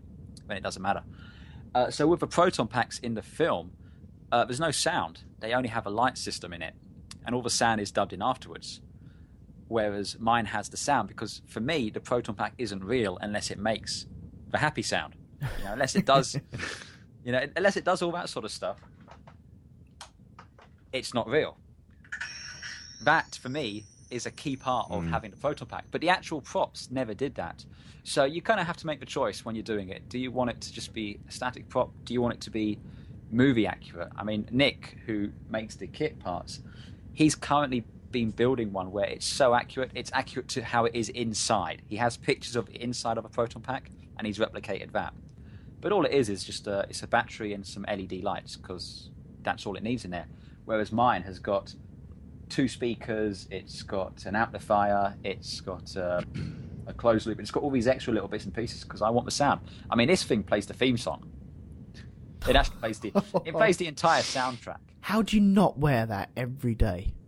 Because my back would literally compress on myself. But on those rare occasions when I go out and about, it's just great. I like playing Saving the Day while running through convention halls. It's awesome.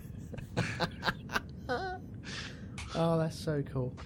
See, this is what you have to do, Elton. You have to make a proton pack for yourself, and then you'll want to wear that and come to cons, and it'll be awesome. And then Matt Stevens, if he ever listens to this, will finally finish his as well. And then we can all go hunting ghosts. It'd be awesome.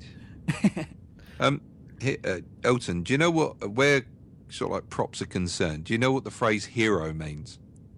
Hero? Yeah. When they say this is the hero gun from this thing. Is that from like the main shot? That's right. It's the best version. It's the most detailed version of the prop. Oh, okay. That's right. It's the one that the star has. Like if they say, this is Carl Urban's hero lawgiver, then it's like, well, that's the one he used himself for. Can I just again sidebar slightly on the lawgiver? So in the film, with the lawgiver, you see it has this electronic display and it fires and all that sort of stuff, but that's actually 3 separate guns. You have the one where they're carrying around, which was a stunt pistol. They had one which just had the electronics in to do the ID checks and all that sort of noise effects, and had another one which fired.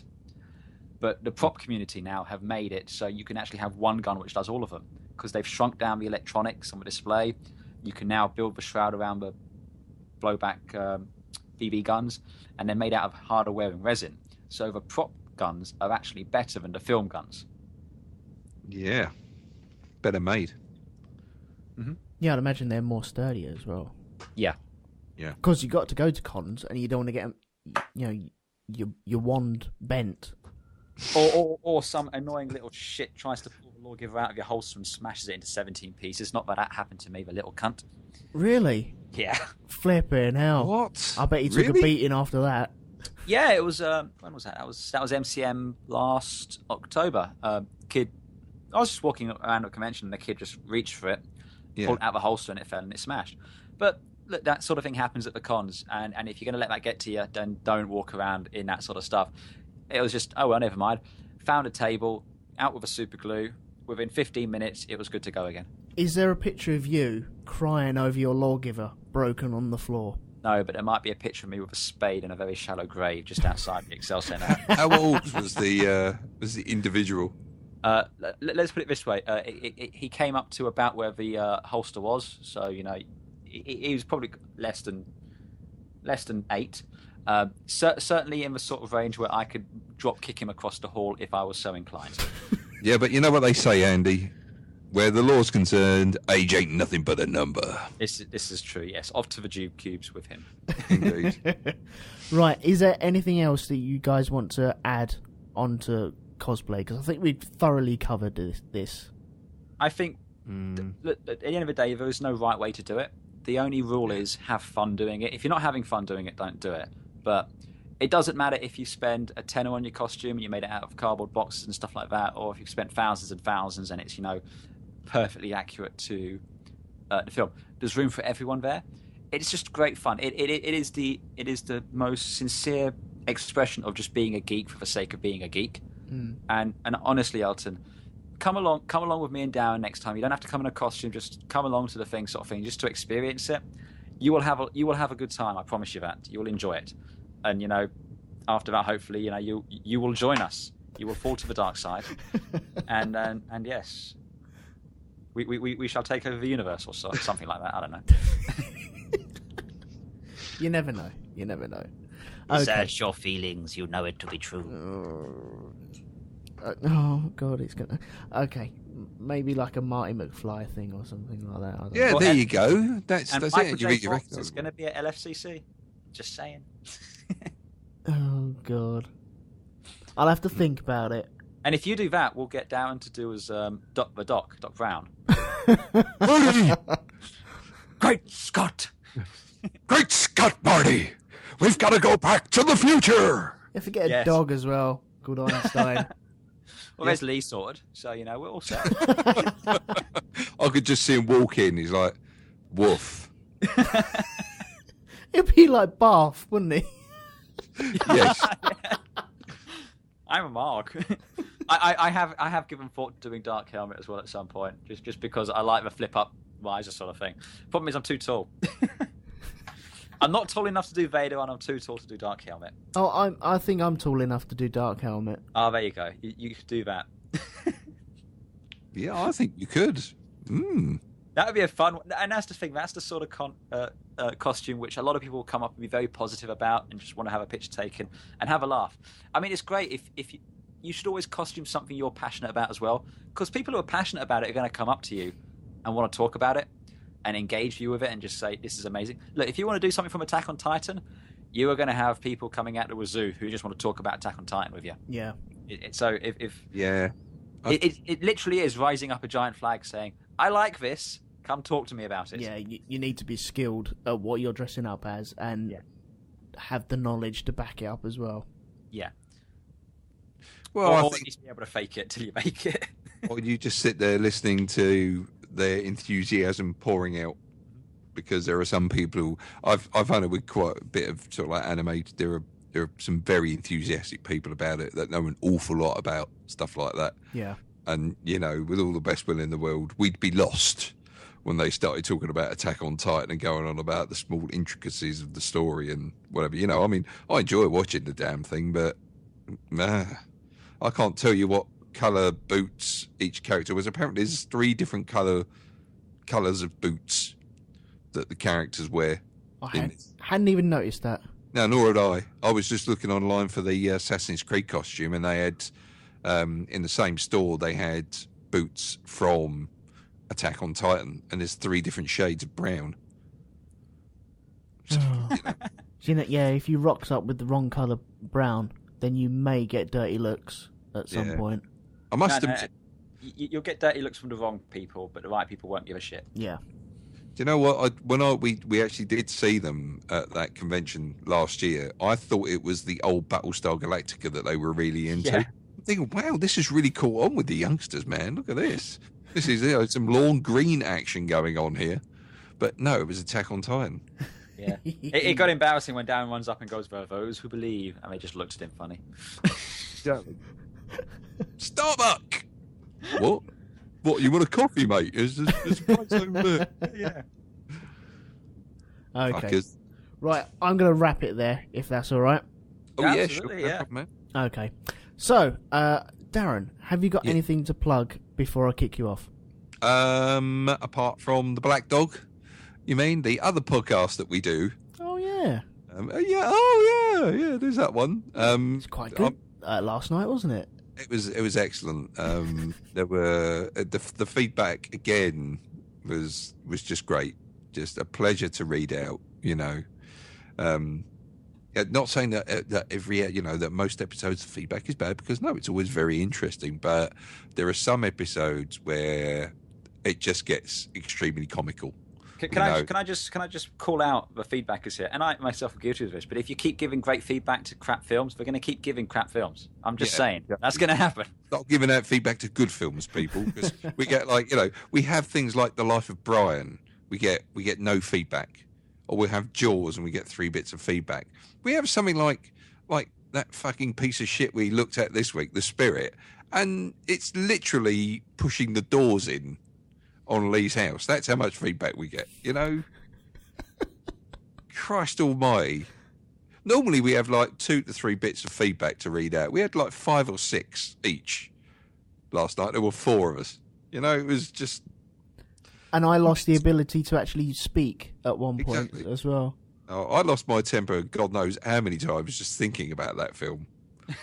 It just makes me angry.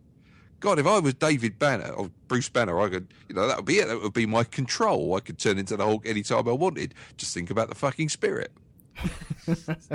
How shit was the Spirit, Darren? Hulk smash Spirit. Well, there you go, out, and then you could do the Hulkbuster costume, and then we're all set. Yeah, the Spirit Buster, I'd call it. Oh, Christ. That film was shit. Shit. Anyway, shit. Plug in. Where can people find the Black Dog, Darren? Oh God, don't ask me this. He always remembers stuff like this. How do people get in contact with you, Darren? You can find us on Facebook for the Black Dog podcast. It's easy to recognise it, but you've got to be careful when you go looking for it, because otherwise you get the Swedish house band called the Black Dog. So yeah, Az has got a little black dog as a little cartoon black dog called Winston as our symbol.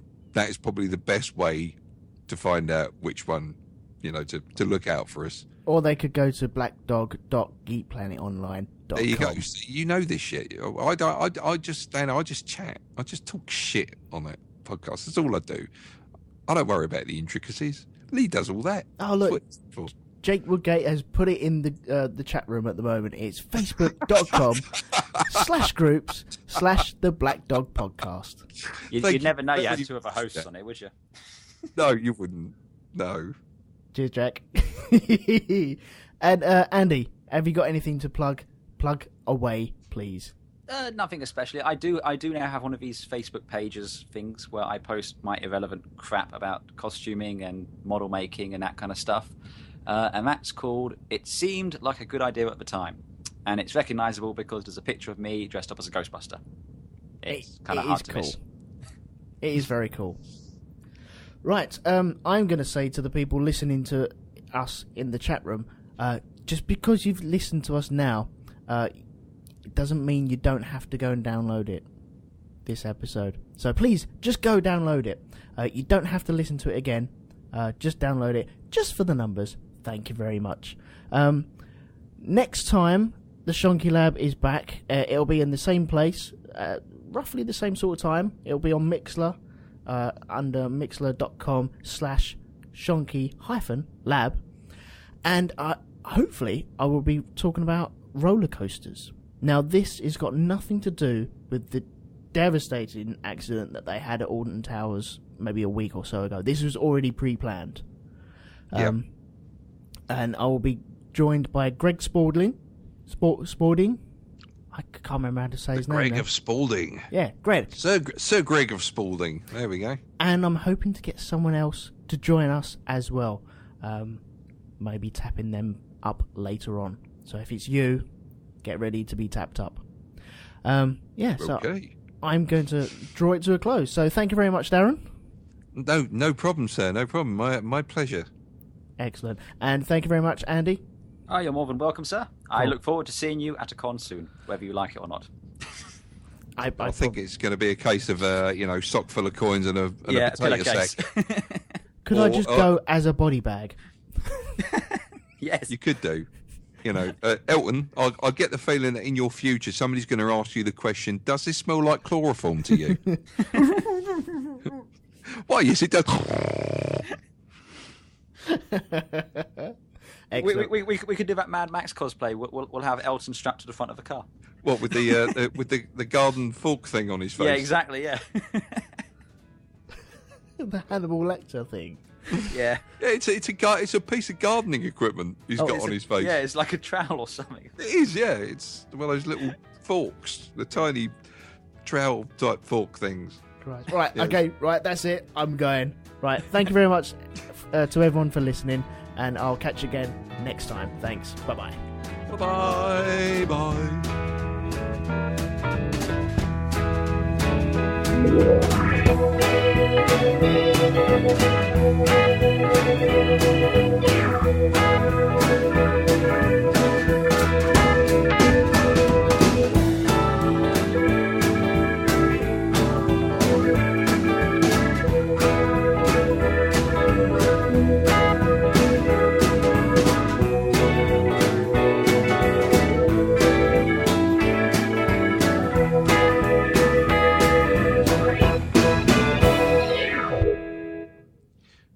Are we kicking? Hang on. I put the wrong link up.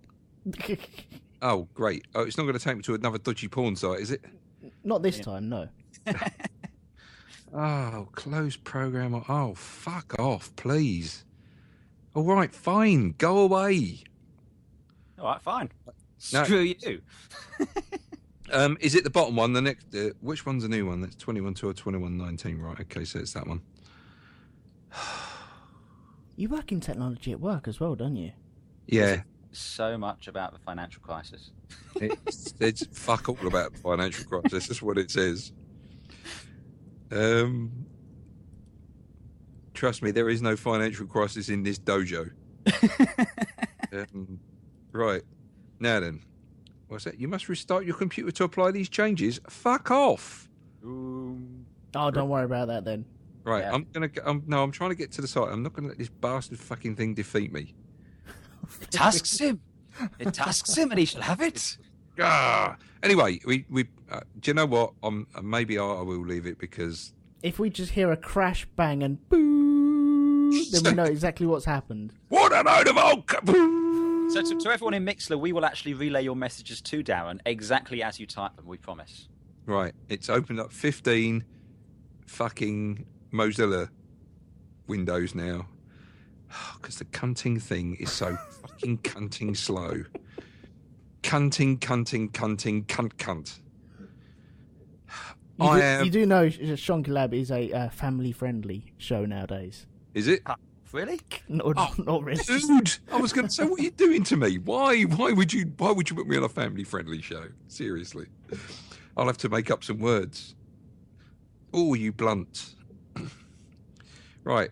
Okay. Look, just obviously it's not going to work. Me going to the mix. Oh no, it's actually opening up now. Well, there you go. We have some words of advice from a few people in Mixler. Jack Woodgate suggests, hurry up, Grandad Darren. And Martin Thompson asks, have you tried turning it off and on again?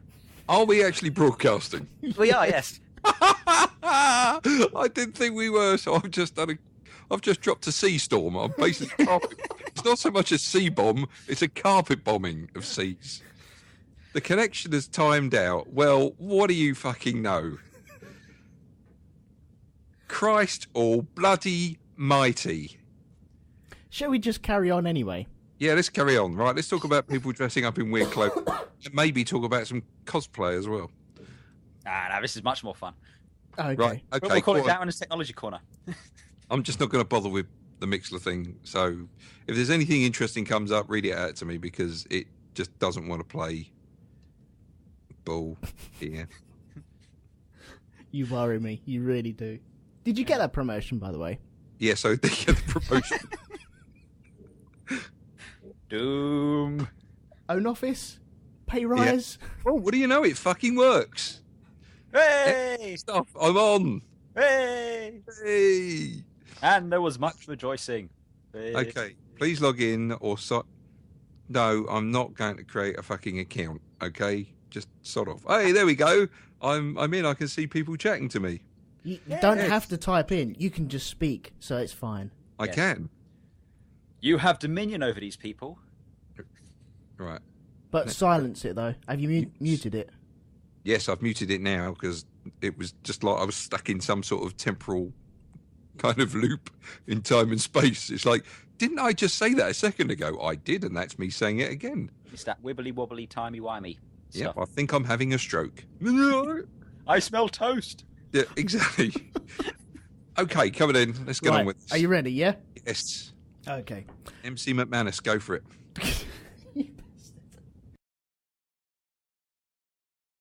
You know, try and get something going like that, because normally I buy all my stuff in, but I'd like to try and maybe make some stuff just for myself, you know? I enjoy it. I mean, for me, the best part of it is putting the thing together, kind of collecting the parts, you know, and you get them all together, and then when you finally get the costume complete and the thing's finished, it's like when I was doing my Ghostbuster costume. I got the proton pack done, and I got the basic jumpsuit, which was great, but it wasn't until I got all the belt rigging, so the belt gizmo, the trap, PKE meter, and all those bits, that it really kind of came together, and it was really awesome. It's like making a really nice cake, you know, when all those ingredients come together and it just turns out so brilliant that it's like, yes, this is the reason I did it. Even though you went through all that pain to get those little bits, in the end, it's always worth it. Hello? Sorry, no, it's just Lee's asking for hair product removal tips, and I'm trying to remember the name of that one off of Amazon with those hilarious reviews, but I cannot be asked to look it up. But yeah, it's out there, Lee. Like I said, just Amazon hair removal, it'll come straight up. Just advice to Lee there. I mean, you know, just watch those bikinis, because I know they can ride, as you say there. Chafing is, you know, it's almost a given. So maybe some lubrication down there on the G-stringy bit that goes up your ass. In fact, I think I should point out as well, if he's going as Pamela Anderson from Baywatch, she didn't tend to wear a bikini. It was more of a the one-piece sort of suit. So yeah. They don't frown on the on accuracy too much, but you want to be more or less in the right ballpark. Do we all have a vision of Lee running down a beach in a one-piece? No, I haven't. In slow motion. Go away. Oh no, it's breaking into my mind. I can see him in the swimsuit. Why, Elton? Why would you do this to me? In slow motion. In slow motion with all these bits jiggling. It's like it's like some kind of blancmange earthquake monitor. It's just, look at it. It's just going off. Ripples. It's like a tsunami of unpleasantness just riding its way towards you. Where's that damn albatross, damn it? He's smiling at me while he does it as well. That's the creepy thing. Oh dear. So, you two seem to be at both ends of the... Was that the plan in the very beginning, though? Or was it just a case of, I want a Dread costume, and then sit in my front room drinking tea, watching EastEnders in my Dread costume? It was largely, I was just making the Dread costume to, not so much drink the tea, but, I thought I'd get a mannequin sort of thing and just kind of have it standing in the room, because I thought it'd be a cool, costume to have there sort of thing. Yeah. But yeah, the community is really supportive and everything, and they're saying, yeah, you should come out and, come down to a con and all that sort of thing. So I met up with a couple of friends sort of things. We went down to one of the cons and just had a huge amount of fun. By my nature, I'm not a very outgoing sort of person sort of thing. I don't particularly like big groups and stuff like that. I'm not the sort of person who's going to run up and be the centre of attention. But when you're in a costume and you're kind of playing a character, people are running up to you wanting the pictures taken, and you can kind of just relax and just enjoy it. So that was a load of fun. Mm. So I've just been reading Lee's posts about the Death Star. I've still got a Kosh costume for you at some point, incidentally, Mr. Medcalf. What about yourself, Darren? Why do I do it? Yeah. I think it's the ego thing, actually. If you get a really good one, you get one that people recognise, then they want to have the pictures taken with you. So you become a little bit, it's like being a little bit like a celebrity, And me being the yeah, it is. And me being the flamboyant little shit that I am, I love that kind of attention. So, there you go. You do surprise me. Do I? I know I'm such a sort of timid, humble sort of person, really, most of the time. But no, I just genuinely enjoy it. If you're in a group of like-minded individuals, you don't feel conscious of the fact. It's that everybody looks, oh, that your costume's really cool, and you compliment other people on theirs as well, and you can pick up tips from them. As Andy said, like from other groups to get your costume even better. It's that sense of accomplishment as well when you make something like that. If you actually got a hand in creating it rather than buying it all in, if you've actually done some of it yourself and it turns out particularly well, I mean, there's that, there's that sense of achievement, so you've added something to that costume yourself, which is something I'm looking into now to try and I don't know.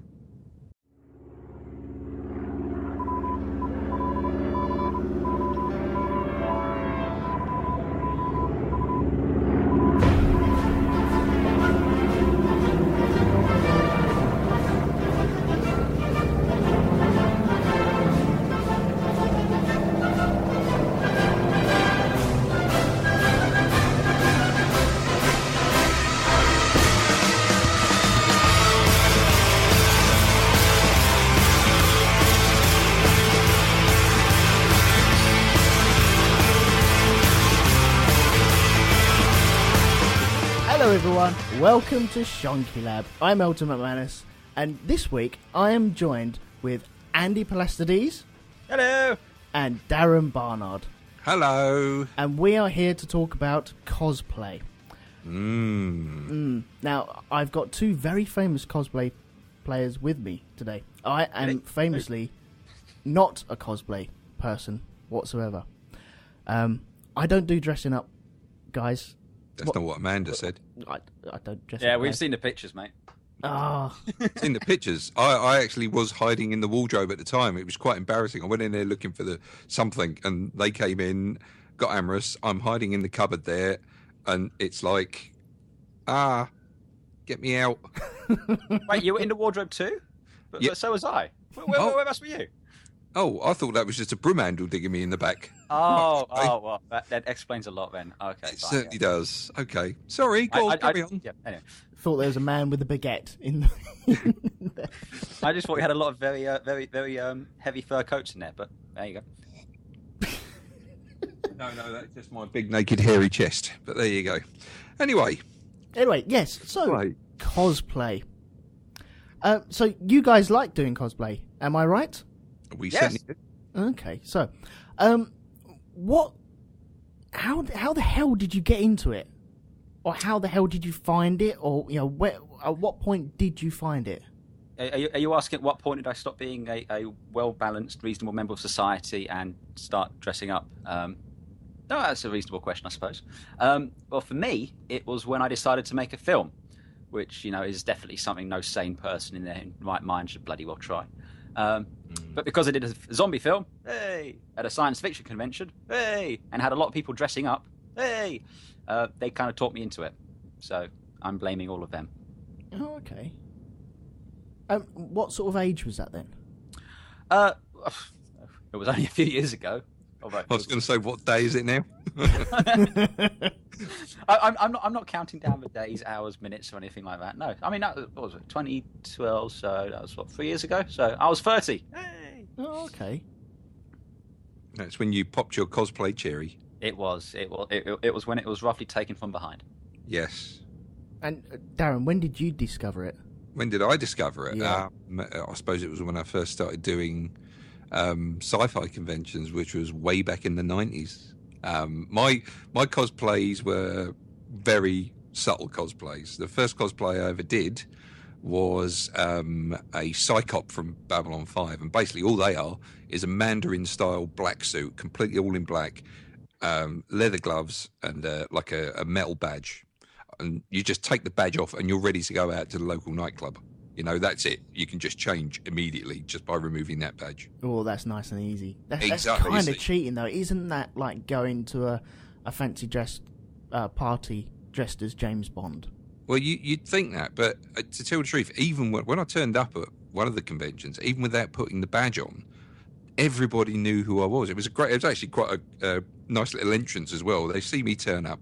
Psychops are the bad guys, in Babylon 5, or one of the sets of bad guys. I walked up and they just parted like the Red Sea and let me walk straight through the middle of them. It was great. Fantastic stuff. And I would like to just dispel this notion that it's easy to wear a tuxedo and look like James Bond. It is hard to look this damn good in a tuxedo. as we all know as well. I've never had that trouble, Andy, ever. Well, yeah, I know, but there are mere mortals listening to us, so just trying to let them know you can't put on a tuxedo and instantly be Bond. You need a walk for PPK and a martini. You certainly do. And a very fast car sat outside. Yes, that helps. With the defab inside it as well. Yeah. So, where the question of age is concerned, I was in my 20s when I discovered it. So, that's over 20 years ago. Wow. Early 90s. Yep. I was kind of still at school. No, actually, mid-90s. It was 1996, 95. Oh, okay. About then. I was just finding the pub then. I was still at school. Sorry, I'll shut up now. I found the pub already. I'm sure you had. Yes. Cosplaying in pubs as well. There you go. So Marvelous. what is it about cosplay that has this draw to it then, that you guys totally love? Do you want to go first, Andy? Well, for me, and I won't go into all of it, but it was a way to just kind of de-stress after doing the film by having a project I could work on. And yes, there's a story there for another time. But it was so. I mean, I ride a motorcycle most of the time. It's my only real way of getting around. So I'm kind of used to wearing like motorcycle gear. Mm. And the first costume I did was the Dread one, the 2012 costume, which is fundamentally it's just a set of motorcycle levers with an armored vest on it and a lid. So it was no big deal for me to really get used to transitioning over to that sort of thing. So it was just a fun project, putting the whole thing together, collecting all the bits, trying to make it as screen accurate as I could do. There's a really good community out there of people who have access to a lot of the original files and materials, and they'll help you put the costume together. You kind of connect to the film in a way as well, because if you've got my Dread lid is cast from the same molds that the film lids were cast from, and the same with the shoulder pad eagles. So how did you do that? How did I do that? Yeah. Well, I mean, again, there's the communities are out there online. When a film basically finishes, unless they know 100% there's going to be a sequel, they almost always sell off all of the props. And there's websites called, I think Prop Store is one of the big ones, Movie Props. And they basically just auction off all of the film's assets. So people will buy these, and then they will recast them and sell them on. So, my lid is first generation mold from the screen used lids. And same with my Lawgiver as well. I think that has some bits which were cast from the film as well. And it was just a fun... we spoke earlier about, I used to make models and stuff like that. It was just another way to build a model and, put something together. Mm. So I put it all together. And once I'd done that, I was like, well, spent all this time doing that, I may as well go out and wear it now. Huzzah!